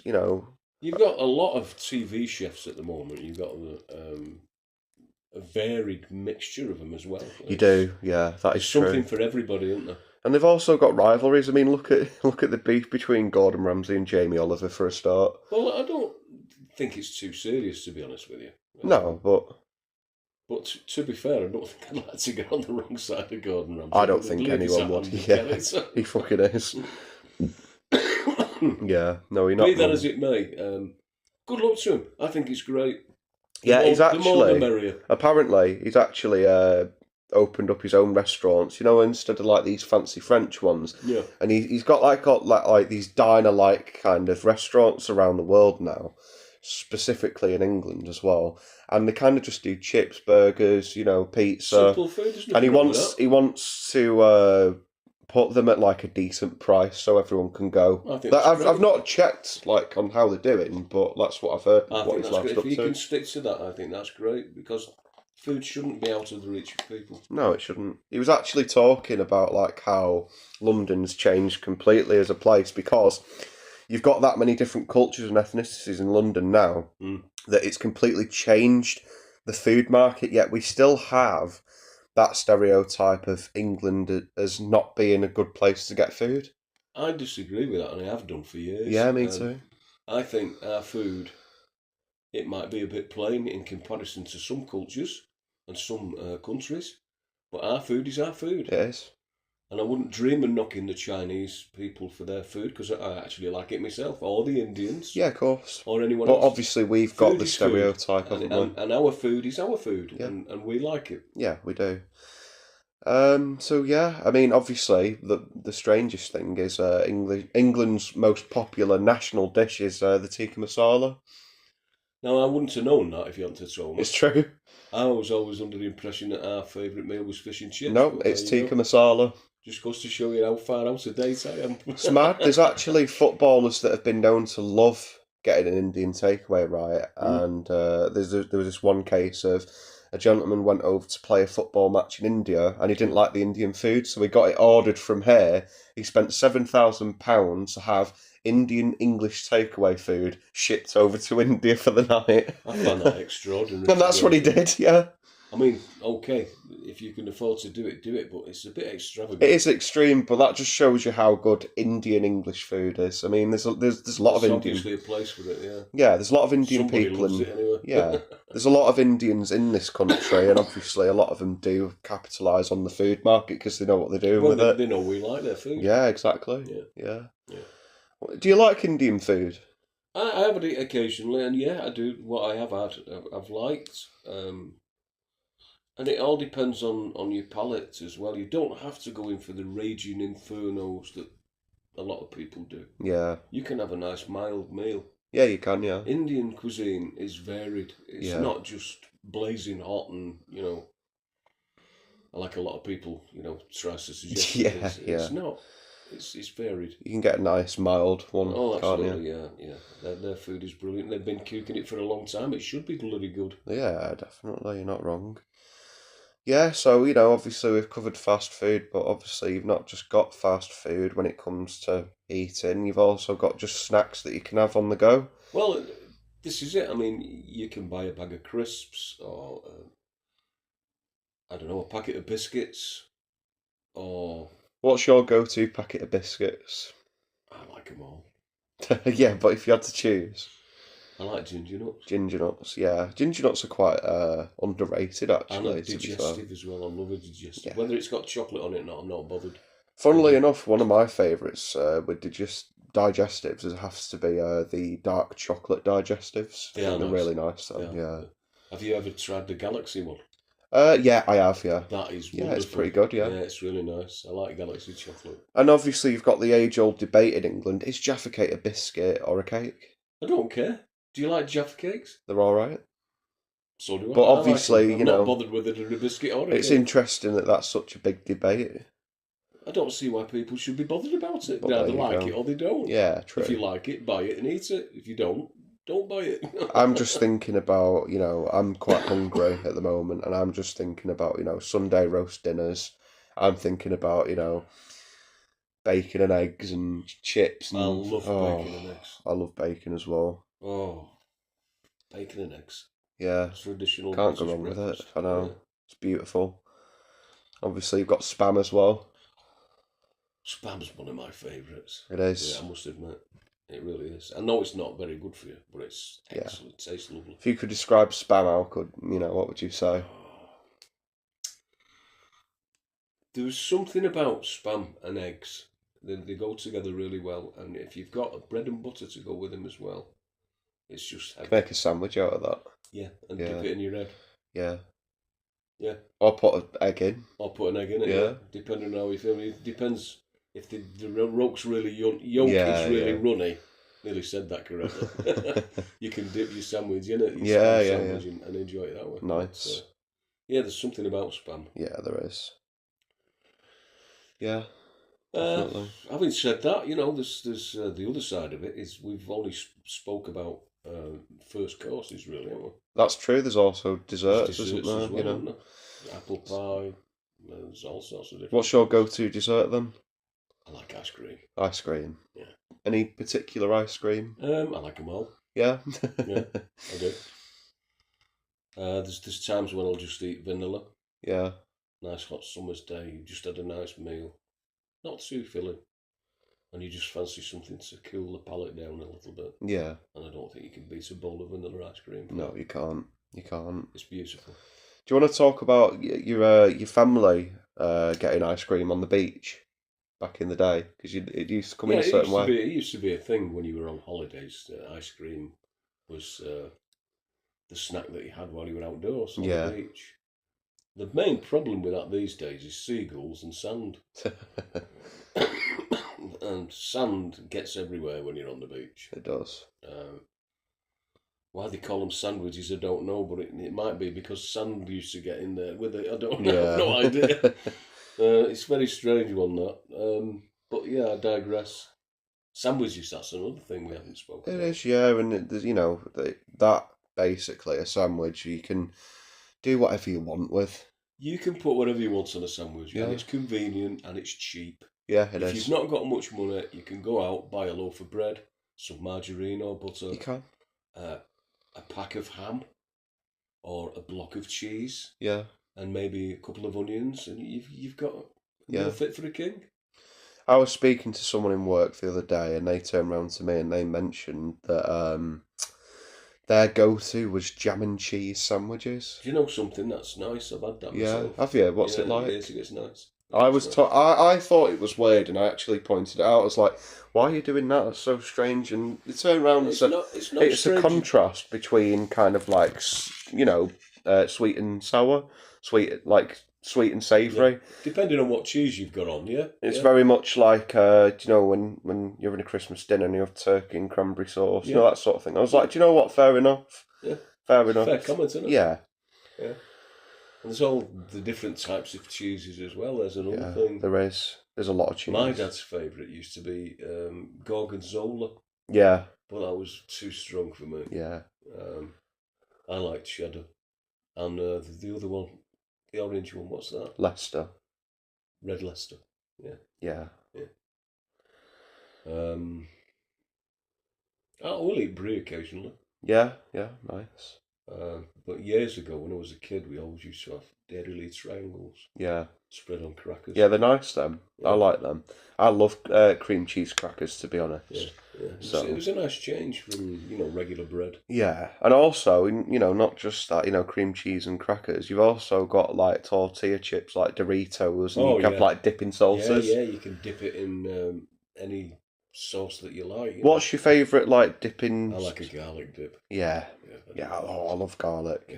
You can't go wrong with garlic, can you? Well, you get a bit iffy on the breath, like, afterwards, but... yeah, but honestly... It's very good for you, apparently. When I was doing catering, when I was doing a course, my tutor turned round to me and he said, Lewis, you can never have too much garlic. He's right. And he's bang on the money with that. Yes, he's right. It's full of flavour. And it's good for you as well. Yeah, it is, yeah. I mean, if you look back in the annals of history, the Egyptians used to give it to their workforce. Yeah, that's true. On a regular basis. And that wasn't the only thing.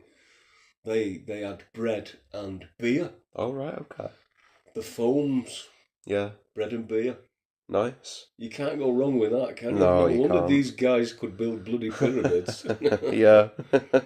Yeah, they had a good diet. Got the strength up like that then. Yeah, I mean, the River Nile was one of the most fertile places on the earth. Yeah.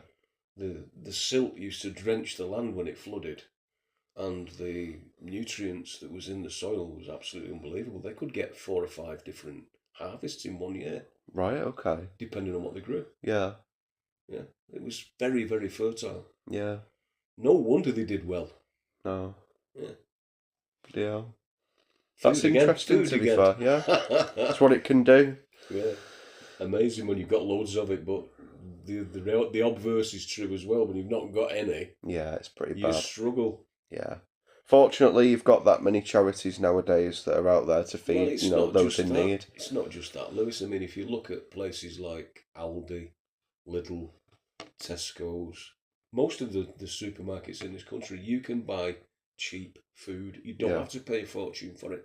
Nobody, in my opinion, can say they can't afford to feed the family. Yeah. A lot of people waste the money, however, I think they do. on And very a lot of people have expensive got- products. Yeah, they've got different, let me say, targets and goals. Yeah. And I was raised in a family where we made sure that the children were fed, Yeah. clothed, and they had everything they needed before anything else. Yeah. That's after the bills were paid, obviously. Yeah, of course, yeah. You made sure your necessities first. If there was any money left over, then you could go and maybe buy a couple of pints or whatever. Yeah. But the pub was never an issue with my mum and dad. But it is with some families. Some people live in the pub. Yeah, it's a shame. It is.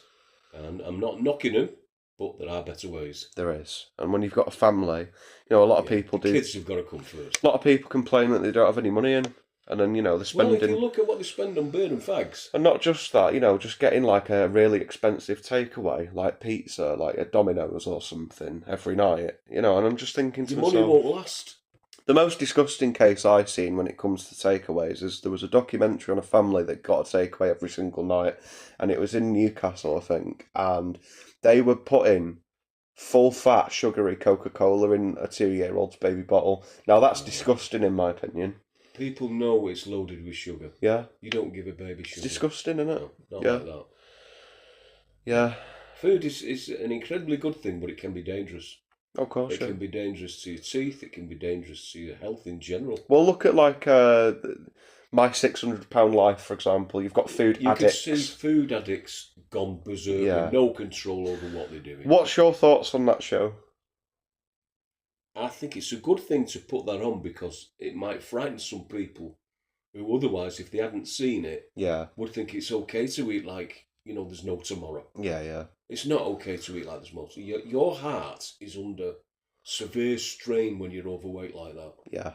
You could die of a heart attack at any minute. Yeah. And these people know. Yeah.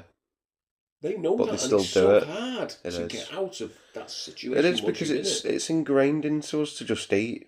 So it's hard, isn't it? Yeah. It is. It's a very difficult thing. I sympathise with it. I do. But letting yourself get into that condition in the first place is the problem. Yeah, it is. But if you have a normal, I don't know what normal is anymore, but if you have a normal diet or a diet that's A fair diet. fairly rounded, Yeah. you're not having too much of any one thing. My dad used to say to me, a little bit and often is fine. Yeah, of course. Don't Just go have a bit mad of on any everything. one thing. Just make sure you have all the right things that your body needs. Yeah. What was his go-to dinner? My dad was weird. He was.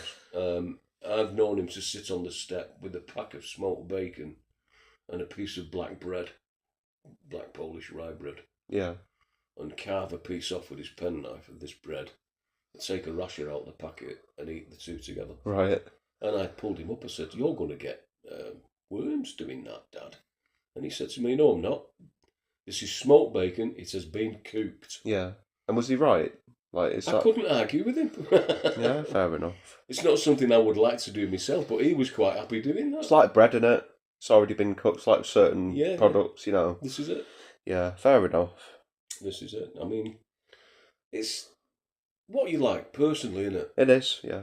I mean, I have known him to make a fantastic fry up before now, and he actually had a liking for Chinese as well. Yeah. You wouldn't have thought it with him. But he did. He loved Chinese food. We've got to get on to the most important subject. I mean, we talk about your dad's diet, but obviously we need to talk about your mother's cooking. Oh, my word. There was nobody could cook like Zosia. Do you want to explain to the viewers? My mother was a Polish lady that came over shortly after the war. My father was serving in the Navy. I think he was based at Plymouth. I'm not sure about that one. I know he got married in Plymouth to my mum because they met there. Anyway, I digress. Be that as it may, my mother was a fantastic cook. If you came to my mum's house, the first thing you got was a drink, and then you would be asked, "Would you like something to eat?" Yeah. That was her idea of hospitality. Yeah, yeah. And nobody ever went away from that house without something to eat and drink. Yeah. It was how she was brought up by her mother and her family. And it stuck to her all the way through her life. And on a Saturday, we used to have a mixed diet. It was usually potato pancakes, very, very thin, with bacon and beans. Yeah. And it was open house. The neighbours used to come in. My mum's house on a Saturday was filled to the brim with people. Family, friends, neighbours, people who were just coming out to see what was going on. Everybody got a plate with potato pancake on it, some beans and bacon, and usually a cup of coffee or a cup of tea. Occasionally there was a bottle of wine, but that was a rarity, and it was usually reserved for family. Yeah. But now and again, if my dad had a windfall or some extra money had come into the house, we would have a drink. That's nice. It was rare, but it happened. So what was like the best dinner you ever had off your mum? She made something called pierogi. Yeah. And it was like there was different ones. The ones I liked were the beef ones, minced beef. Yeah. With onions. And it was done in a very, like I suppose you could call it like a ravioli, a big ravioli. Yeah, yeah. And it was boiled and fried, and it was absolutely delicious. Yeah. But the favourite meal that she used to do for me was fried luncheon meat and fried eggs. And I used to have that one. I used to finish the night shift at Buckley's when I worked at Buckley's years ago. And I used to come home, and my mum would make me 2 big rings sliced. It was big round long round tin like that. Yeah. You know the slices you get that you buy in the supermarket? That's Yeah. actually cut off a big Right. commercial tin Yeah. of it. So it's massive, and she used to cut rings that thick. I used to have 2 of them with a fried egg on each one, and that was my breakfast with either toast or bread and butter, whichever was available. What was her go-to food, like dessert or anything like that? There's a dish called raw soup, and it's like a super chicken soup with noodles in it. Oh. And your mother actually makes a decent raw soup. She does, yeah, to be fair. But it's based on the one that my mum used to make. Right, okay. So it's actually still going on in the family. Well, you've got, that's a common occurrence. There's so many families that have multi-generational dishes and they carry it down, don't they? You see it on the telly as well. And we've very much got the same thing, haven't we? Yeah, we've got that happening to us as well, yeah. See, food just ties around our culture. I'd actually say that it's like the only thing really that people go on about with the day. Honestly, to an extent. Yeah, I'd agree with you. I mean, you look forward to your next meal. Yeah, that's all really life revolves if you've around. been working hard, you look forward to it a little bit more. You do. And I think once you have worked hard, and you're ready for something to eat, you want something really good and filling and nourishing. Yeah, of course, yeah. Especially in this weather. Oh, no. It's freezing at the moment. Oh, winter's not my favourite time of the year, to be honest. But it gives people to have an excuse to have lots of stew. Excuse me. Which is very popular, stew. Yeah, stew, yeah. This is the time of year for it. You like stew, don't you? I do, yeah. Basically, it's, speaks for itself. Yeah, can't go wrong with it. Yeah, you can. And soups and stuff. Yeah, I'm fortunate. Where I live, there's a gentleman called Glyn, who's a fantastic chef. Yeah. And he's always making stew. Yeah. In this weather, it's one of his go-to meals. Oh, of course, yeah. Yeah. It's funny how you have different diets during the winter to what you do in the summer. Yeah. Because the last thing you want to eat this time of year is a salad. Oh, no. You'd be surprised, though. I mean, I'm going to talk a little bit about my own personal life here. I'm not going to go too much into it, because I don't want to get doxed. But I work with food, right? I'm not going to say where or how or like what kind or anything like that. But I work with food, and some of the food that I do work with is like mainly salad items. Yeah. And at this time of year, I don't know why, it is actually a lot more busy than you'd assume. And people come out of the freezing cold to come and get like a fresh salad. Do you know something? And I think to myself, what? They must be healthy people then. I know, but it's weird. It's it's really not weird. something I'd associate with this weather. It does my head in sometimes, because I'm thinking, imagine, stay home, Yeah. Gives everyone a bit of less work. But obviously, I've worked in catering. I did a college course. I was at college for a year on it. I did waitering and hospitality, and I did catering with it. And then, obviously, I've been working with food for like the last 10 months as well. So you seem to be doing all right. Yeah. So I speak for basically food as like it's basically your life, and a lot of people have to make a living off it, because that's like one of the things I have noticed. Pardon me for interrupting you. Is that when Glenn cooks for the guys over in the main building, he very rarely ever eats the food he makes himself. Yeah. And I asked him about it one time, and he said, nah. I fancy something completely different. Yeah. So it's a strange one, that, but I think a lot of chefs fall into that. Oh, definitely, yeah. I know your mother does. Yeah, she's an exceptional. My mother's amazing at cooking. Yeah, absolutely. She is absolutely. And I know sometimes she'll be cooking stuff for us, and I'll say, "So you're gonna have some of that?" And she'll say, "No way, no, I'm gonna have soup or whatever else." She's a soup girl. Yeah, she is. Our Julie. She is. Yeah, definitely. 100%. She loves it, and she makes a bloody good soup. She does. She made a really nice clear soup once. Remember, with egg? That was really nice. Yeah. She's good. My mum's cooking. You could speak on for hours, couldn't you? Oh, to be fair, she's as good as my mum was. Yeah, definitely. And that's where she gets it from, I think. Oh, absolutely, yeah. A lot of it. Yeah. Obviously, she's got more access to ingredients and stuff now, and flipping it, than your mother ever did. So it's a lot easier. Obviously, that helps, doesn't it?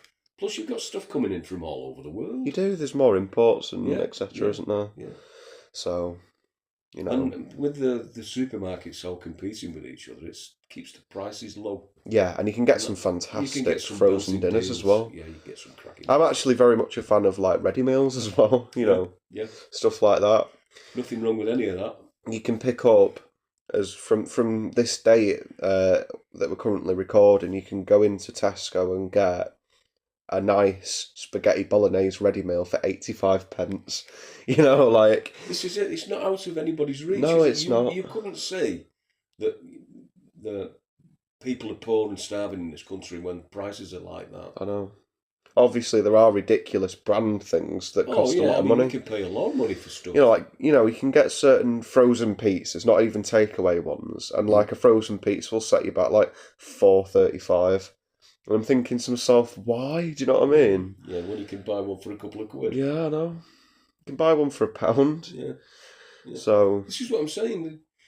People that say they can't feed the families are doing something drastically wrong. They are. In my opinion. Especially with so many food banks doing everything they can to support the working people that are struggling. Yeah. And I don't think they get enough credit. There's that many food banks out there that are trying to support the local communities. Yeah. It's really inspirational. They have got the welfare of the working man, really, haven't they? They do. Not so much the working man, but the poor person. Yeah. There are people in this country who can't work for whatever reason. Obviously, yeah, definitely. And, they struggle, especially this time of year with the heating bills. Oh God, yeah. I mean, when you're looking at some families who have not got the money and they've got a young family and they've got to decide whether to spend the money on the heating to keep warm or the food to live. Yeah. That's a dilemma. It's wrong, isn't it? And it's one that I don't ever wish to be in. No, it's a shame. So thank goodness that we've got local communities still going strong in certain parts of the country. There's people out there who have got massive hearts who are prepared to help other people. 100%. And they put a lot of time and effort into it. Yeah, they do. They do. Especially the fact that, there's a lot of people trying to help kids that, their families are struggling and they're not able to get dinners at school or anything. You've got breakfast clubs are brilliant. Yeah. Yeah, that's a cracking idea. It is great. I mean, a lot of, you see a lot of... Especially if you've got two working parents. You see a lot of spoiled people nowadays that will, just take everything for granted and waste food and everything like that. But we don't look at the other side of it a lot, do we? Food is one thing that should never be wasted, in my opinion. No, but it does. It does. A lot. Does happen. I mean, I've seen people... Many years ago, 1976, I think it was, there was a glut of tomatoes in a certain part of the British Isles, and they were told to bulldoze them into the sea to keep the prices artificially high. Yeah. Rather than the price drop because of all the excess fruit. Yeah. And that, to me, is a sin. It is. It is. See, it's a double-edged sword, food. Oh, yeah. You have to have it, but it can kill you. Yeah, if you're not careful. Yeah, so, yeah. It's like drink as well. It is. Well, drink's worse, isn't it? Alcohol's got a lot to answer for in the It definitely does. And when you are drunk, you want to eat the world. It does give you the munchies. It does. Nothing wrong with I love getting pizza and chips and all this and burgers when I'm drunk. Yeah. There's nothing better. Yeah, it's amazing what people do eat when they're drunk. Yeah, I know. Anyway, we're not going to go into that direction. No, of course. Food is an incredible thing if treated correctly. It is. And nobody should be hungry in this country. No. Nobody. No. And the farmers who are under attack by the government at the moment, my heart goes out to them. Yeah. They're the main producers of food in this country, and they should be treated a little bit better than what the government is treating them. They should, but they've been neglected for years, let's be honest, haven't they? Well, this government, I'm sorry, but... They get barely any little share from any bits of produce. They're the cheapest end of the market. Theirs is the bottom bloody figure. Yeah. It's usually crap. I know. I do have a feeling, though, that in the next couple of years, I won't get it too political, I do have a feeling that things are slowly making changes for the better. It needs to happen quick with the farmers. I do have a feeling that it will. It does happen. It needs to, because you're talking about people who are producing food for the country here. Yeah. They're a lifeline to everyone. Yeah, of course. And if you get things wrong with them, and it doesn't look like this government have got them right at the minute, you're going to suffer. Yeah. Everyone will. Yeah. Yeah, so it's a very important thing, isn't it? It is. It is. And me and my grandfather tonight are going to have a fat scran. Yeah, we're having chips, egg, and sausage. And sausage, yeah. So, I hope you enjoy your food as much as we're going to enjoy ours. Definitely. I don't know about you, but after that I am starving. Yeah. I mean, we could go on for hours and carry on this topic, but I think we've more or less hit upon a vast range of... We have, we've not mentioned fruit and various other things, but... That's true. You know, there's a hell of a lot of food out there that we haven't talked about. You can't even touch... Maybe that could be part 2. Who knows? Yeah. Who knows? But I think we've had a pretty exhaustive conversation about the bones of the industry. Oh, definitely, yeah. And the benefits that you can gain from it if you're careful with what you do. 100%. So, ladies and gentlemen, that covers the 5th episode of the Trivial Chat podcast. We've discussed food today, and if there's anyone that's listening, make sure to give us a little comment saying what you enjoyed about it or what could change. Just be honest, and, hopefully we'll see you soon in the future, of course. Yeah. So from us here at the Trivial Chat podcast, we'll look forward to seeing you very soon, and I hope you have a nice evening. Bon appetit. Yeah, brilliant. See ya. Hello, ladies and gentlemen, and welcome to the 6th ever episode of the Trivial Chat podcast. I am your host, as always, Lewis, and joined with me again is my grandfather and co-host of this podcast, Andrew. Good morning. So, we've had an interesting morning, haven't we? Oh, we have. We've had a couple, well, not a couple, but we've had a quite strong drink, and we've had our uncle here, haven't we? I had my son, yeah. Yeah. So it's going to be an interesting episode because obviously we've had alcohol, but I wanted to do an episode today, something that's a little bit more different to our podcast. Yeah. Basically, at work, we had a Secret Santa.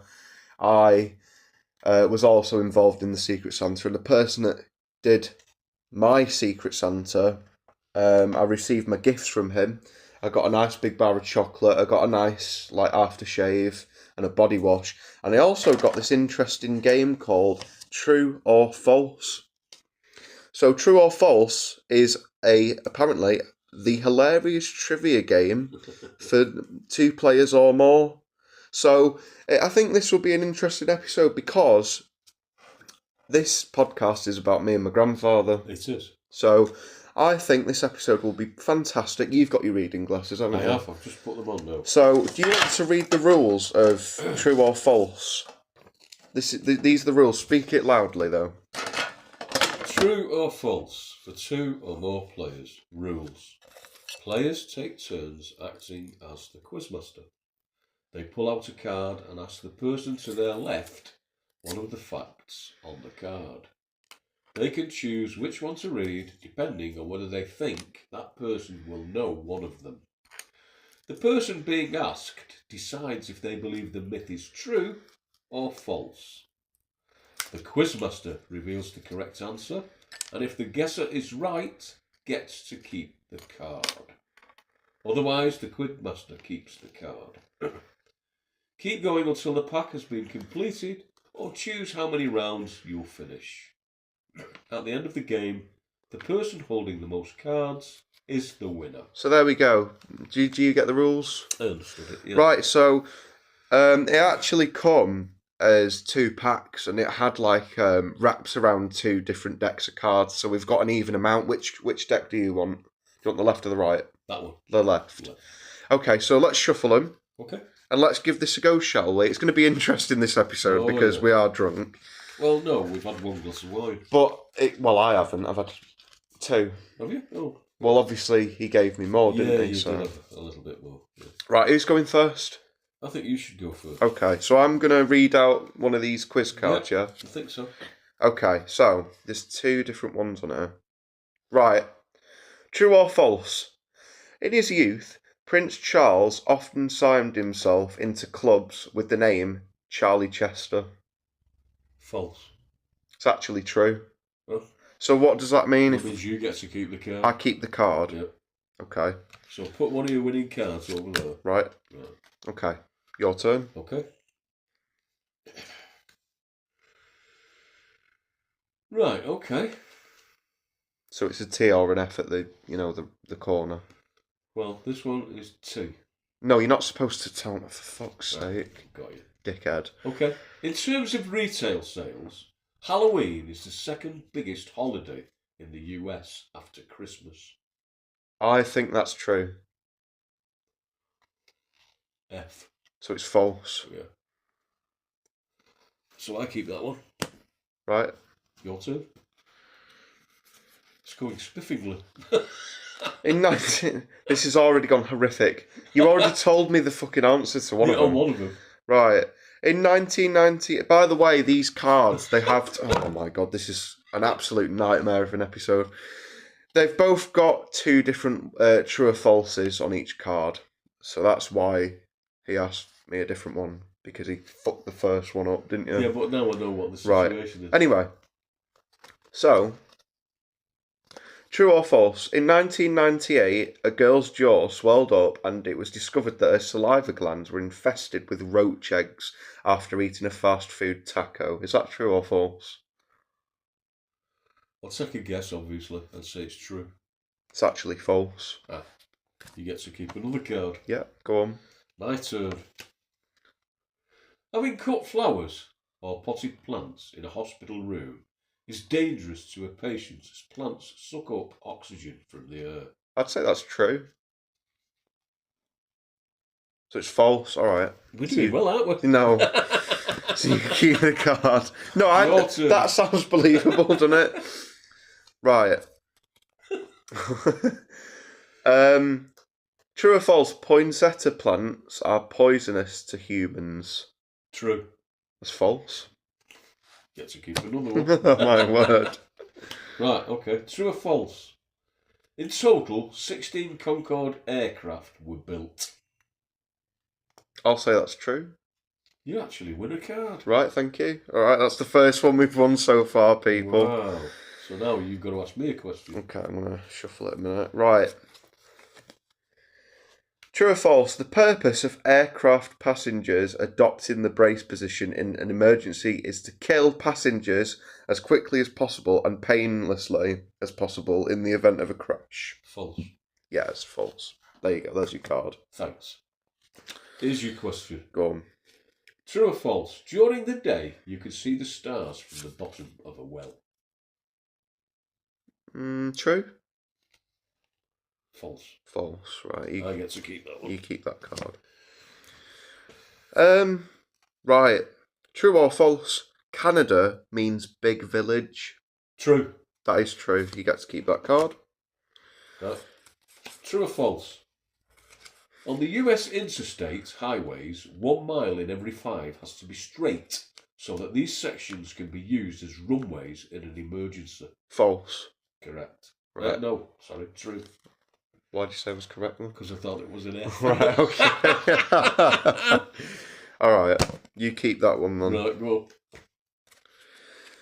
True or false?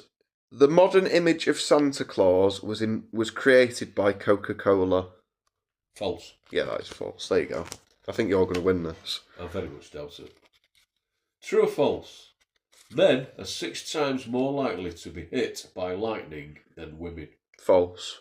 It's true. Is it? Yeah. Bloody hell. True or false? The Mona Lisa used to hang in Napoleon's bedroom.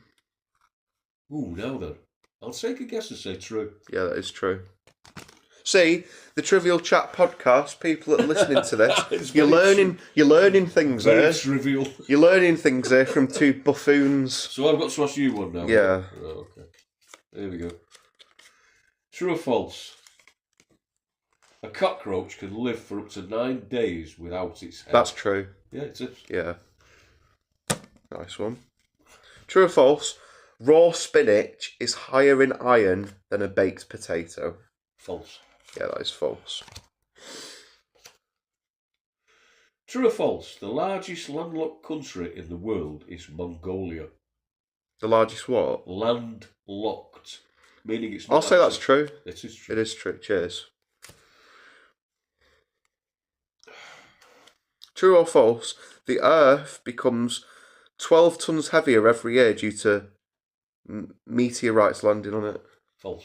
It's actually true. Is it? Yeah. Good God. It'll be a matter of time before we fall out of space. I've got an interesting one next, but carry on. True or false? Flies are the only insect to have 2 wings rather than 4. I'd say that's false. It's true. Oh, okay, nice. True or false? Your heart stops when you sneeze. False. It's actually true. Yeah. That's mad. I'm not lying, look. Oh, yeah, I didn't know that. That's mad, isn't it? Okay. True or false? Cataract surgery was practiced in India several centuries before Christ. I'll say that's true. It is true. Yeah, cheers. Right, true or false? Multiplying your dog's age by 7 will produce its equivalent in human years. True. It's actually false. Is it? Yeah. Okay. I thought that was true, you know. I thought it was. Because you hear it, don't you? It's a myth, yeah. Okay, let me think. True or false? Sir Isaac Newton discovered gravity when an apple fell on his head while sitting under a tree. That's true. It's false. Gravity was always there. No, but he didn't invent it, but he discovered it. No, he didn't. He didn't. Did he It was not? already there. How can he discover something? No, because he discovered it and didn't find that, because no one else discovered Look, it. it's got an F on it. Yeah, I know, but you get what I'm saying. Though he didn't invent it, obviously, but you know.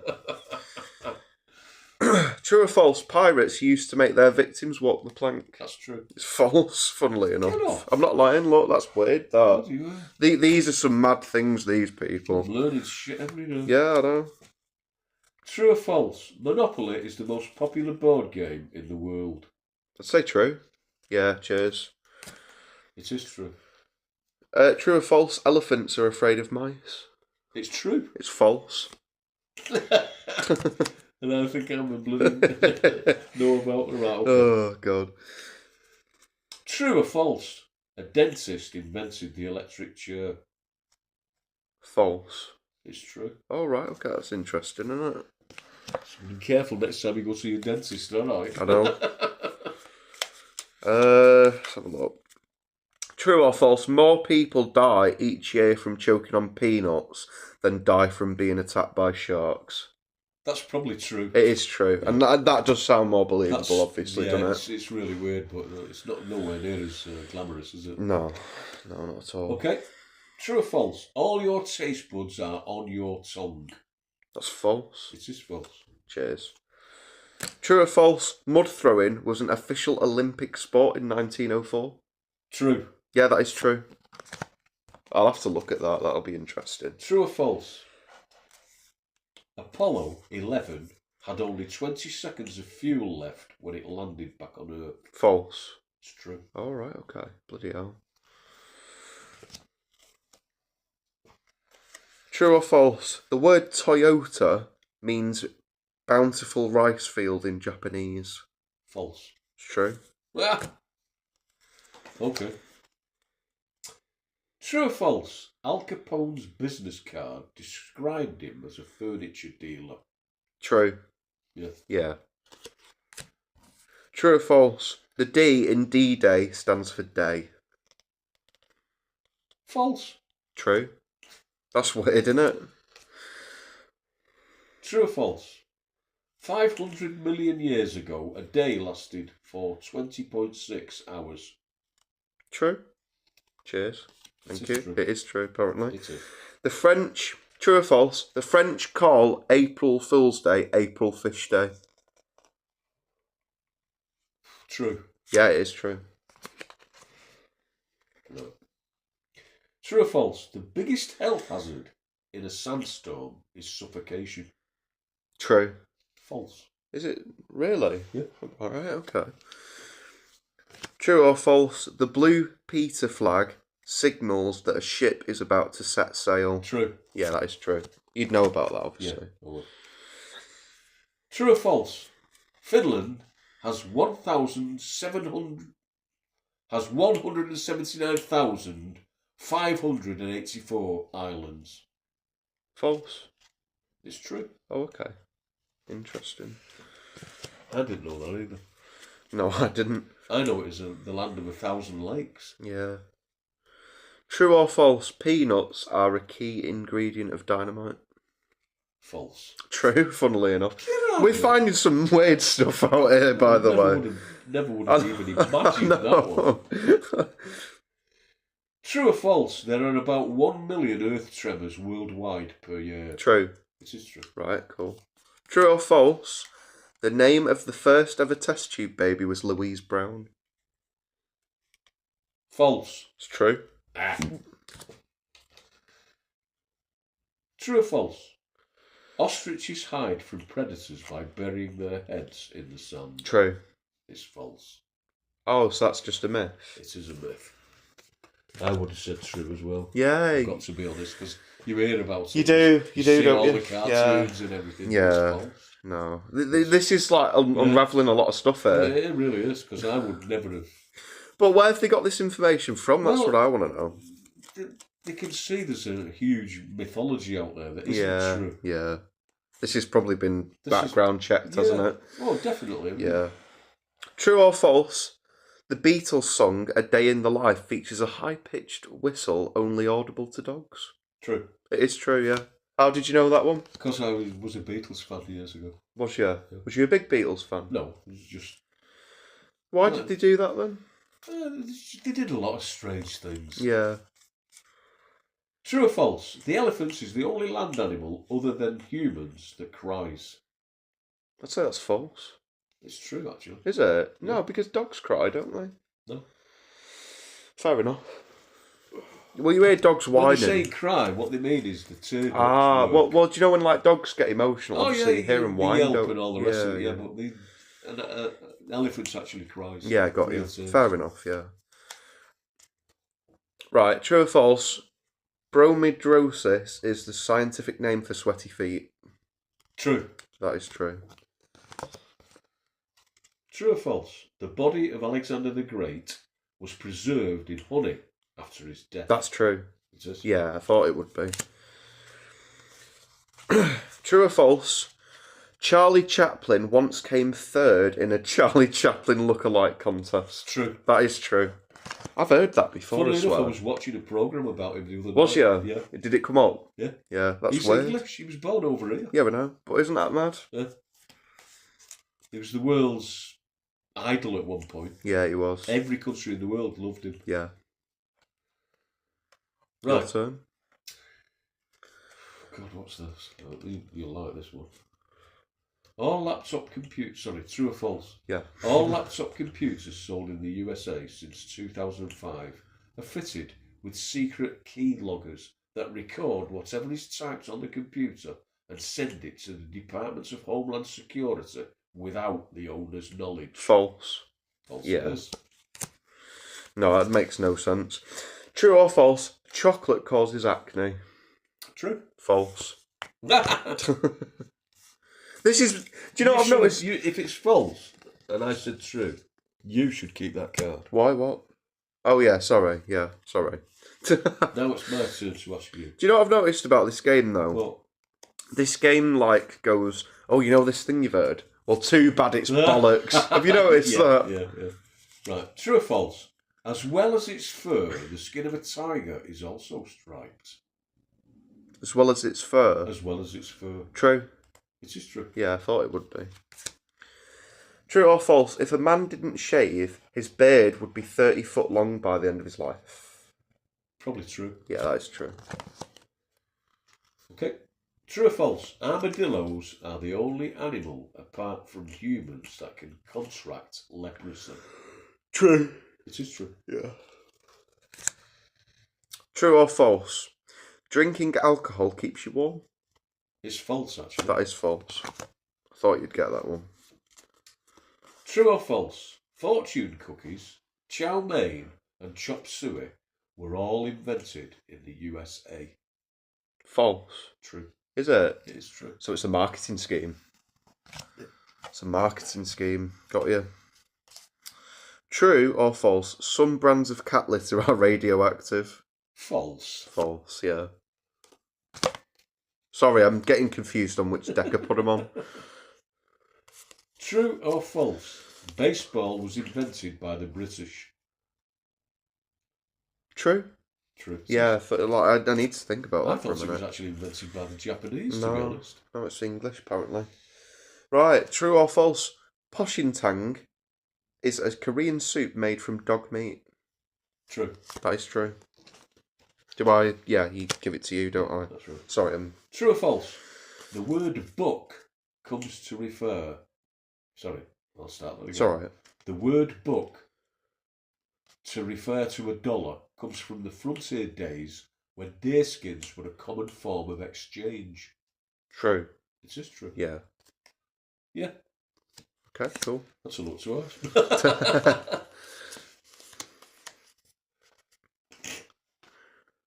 Oh, sorry, it's my go. We're drunk.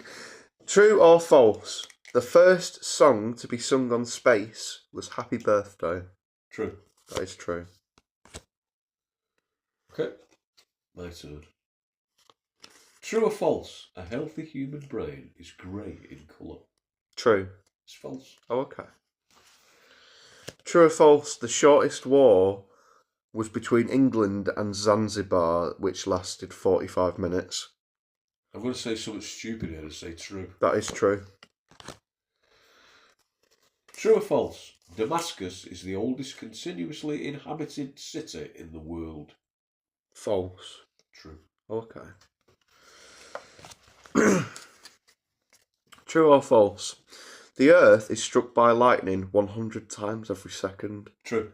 That is true. That's mad. That's weird, that. People don't realise how many storms That's fascinating. And you can see lightning above the clouds as well below. Yeah.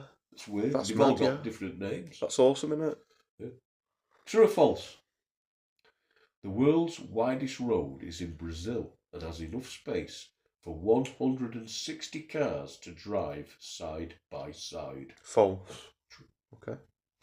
Strange but true. True or false? Attila the Hun died from a nosebleed. True. That is true. Okay, true or false? A pregnant goldfish is called a twit. True. It's false. Oh. It's actually called a twat. Sorry, Spotify. The expression true or false? The expression hoity-toity comes from the French words hoit-toit, meaning high roof. True. It's false. Bugger. Okay. True or false? The plastic bits on the ends of your shoelaces are called aglets. False. It's true. Right, I didn't know that. True or false? Bananas will be extinct in the next 10 years. True. No, it's false. Obviously, it's false. Come on. You never know. Bananas in pyjamas. Come again. Whatever that was. Yeah. Right. True or false? Giraffes are the only animals born with horns. False. Says here true. All right, okay.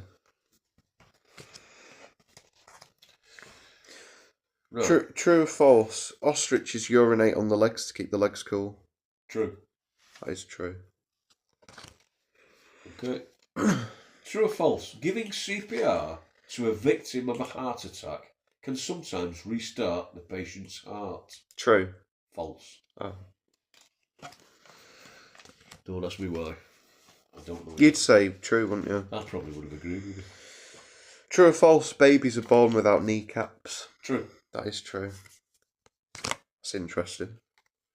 True or false? The world's largest pyramid is not in Egypt, but Mexico. True. It is true. Yeah. Because the Aztecs, isn't it? Yep. True or false?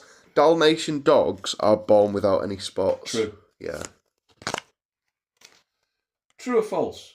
There is no gravity in space. True. False. False. Okay. Fair enough. I'd second guess myself there if you noticed. So, true or false? Apart from humans, black lemurs are the only primates that have blue eyes. False. It's true. Really? Yeah, apparently. Wow. I'm good at being wrong. So am I. True or false? 95% of a tomato is water. True. It is true. Nice. True or false? When the Irish eyes are smiling was written by a German. True. Yeah. True or false? Adolf Hitler was Time magazine's Man of the Year in 1938. True. It was true. Good Good old Adolf. Mate. Sorry.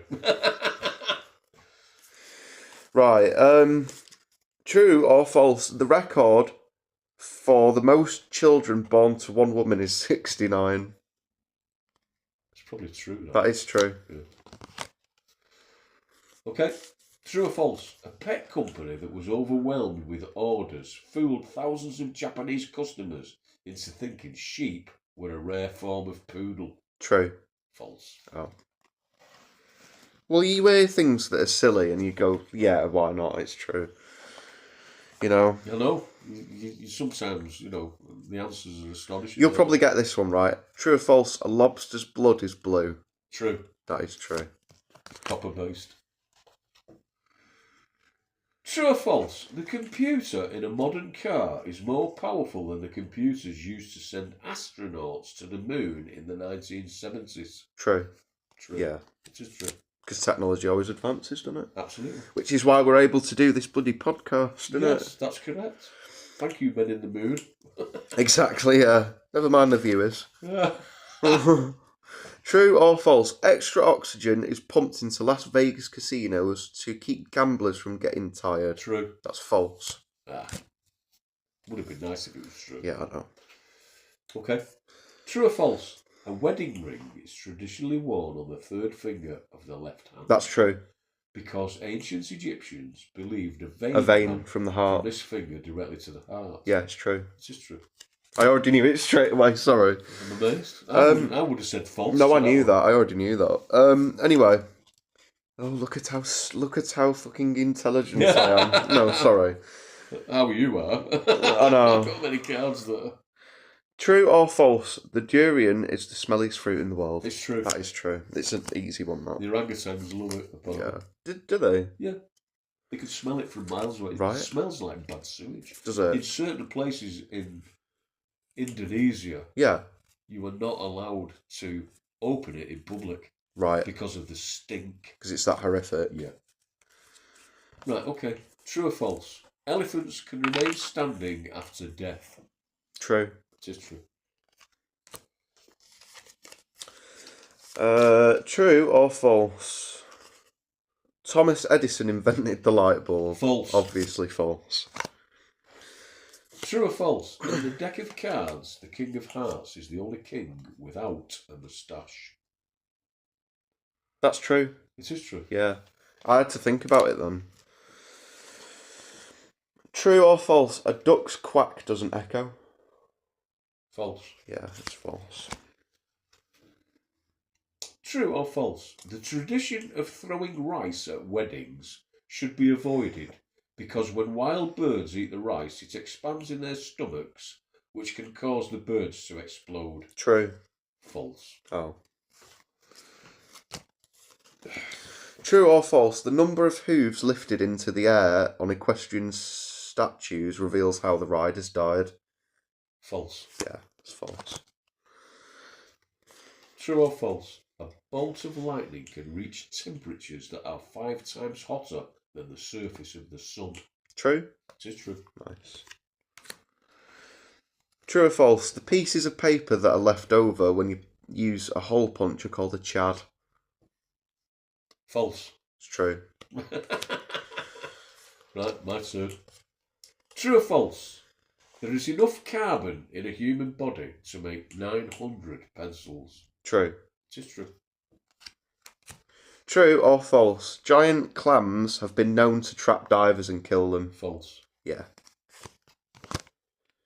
True or false? The song, The 12 Days of Christmas, was originally a way for persecuted English Catholics to pass on the basics of their faith in the form of a coded song. True. False. Oh. I wanted it to sound like I wanted it to be believable. Do you get what I mean? True or false? Lemmings periodically commit suicide by match. False. Yeah. True or false? It would take 112 million mosquito bites to drain all the blood from an average human body. False. It's actually true. Oh, right, okay. So just don't go out when there's 112 mosquitoes outside. I'll be careful, me, mate. Yeah, I think you should. Yeah. Especially when I've been round there, mate. Oh, definitely. Because the mosquitoes will be like... Yeah. Yeah. Throw miniature noodles. I know. True or false? The John Steinbeck novel, The Grapes of Wrath, was translated into Japanese as Angry Raisins. True. It's false. Oh, well. Sounds cool, though, I would have doesn't liked it to be true. True or false? The fastest flying insect is the dragonfly. True? It is true. Nice. True or false? Swimming directly after a meal causes cramps and drowning. It's true. It's false. No. Apparently. I don't believe Unless you're that. a fish. The national... True or false, sorry. The national anthem of Greece has 158 verses. True. It is true. True or false? 85% of all known animal species are insects. True. Yeah. Got one card left. True or... True or false? You will love this one. Go on. Adolf Hitler was a vegetarian. That's true. It's false. Isn't it? Yeah, it's false. Oh, I thought he was. No. Right. True or false? Cricket. Shut up. Shut up. Crickets make their chirping noise by rubbing their legs together. That's true. It's false. Apparently. Really? Yeah. Oh, So I'm hang out. on. I'm out of cards now. Yeah, I've got lost one. Go on then. True or false? Every day is longer than the previous day by around 55 billionths of a second. True. True. Nice. So what happens now? Now we count the cards. Right, and whoever has the most wins. Is that what it is? Exactly.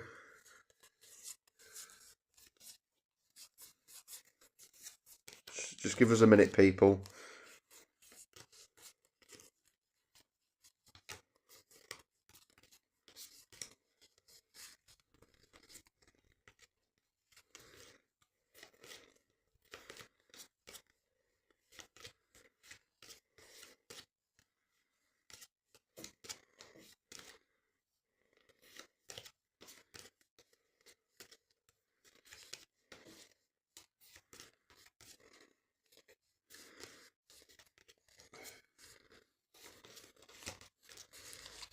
Right, now how many I've got.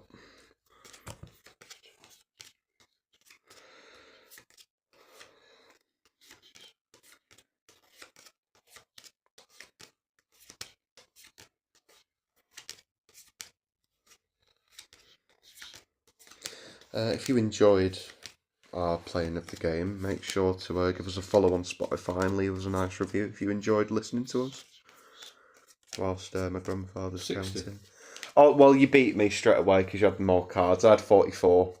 60. But obviously you'd have more trivial knowledge, wouldn't you? Well, I'm a bit older than you. So I know, yeah, but I well, think... you didn't do bad. I'll be honest, I think this was a perfect game for the Trivial Chat Well, I podcast, think it don't was you? as well. Did you enjoy it? I did, thank you very much. It was I learned interesting. some interesting facts. And do you know what? I got that for free off a Secret Santa at my workplace. Yeah. So it's a win-win, we really. were actually thinking what to do for the next Episode, podcast. yeah. And this fits in perfectly. Well, it was just a little faff about, wasn't it? Yeah, So it was yeah, nice, a bit of jocularity injected into it. exactly. I don't know what we'd call this episode. What would we call it? The True or False game or something? Trivial Pursuits game, if you like. Yeah, I mean, It was trivial. there's plenty of other ideas that we're thinking of doing, aren't we? There's the Urban Dictionary episode that we're going That's to gonna do. be interesting. That'll be fun. Oh dear. Right. Anyway, people, I hope you enjoyed this episode of the podcast, and it was a bit different from the others, wasn't it? Yeah, very much so. Join us again for episode 7, whenever that may be, and we'll look forward to hearing from you all soon. Yeah, and in case nobody's said this to you already, Merry Christmas. Exactly. Thank you, people, for listening to us and giving us the time of day, and we'll look forward to seeing you soon. See you guys. Have a good one. Bye-bye. Bye.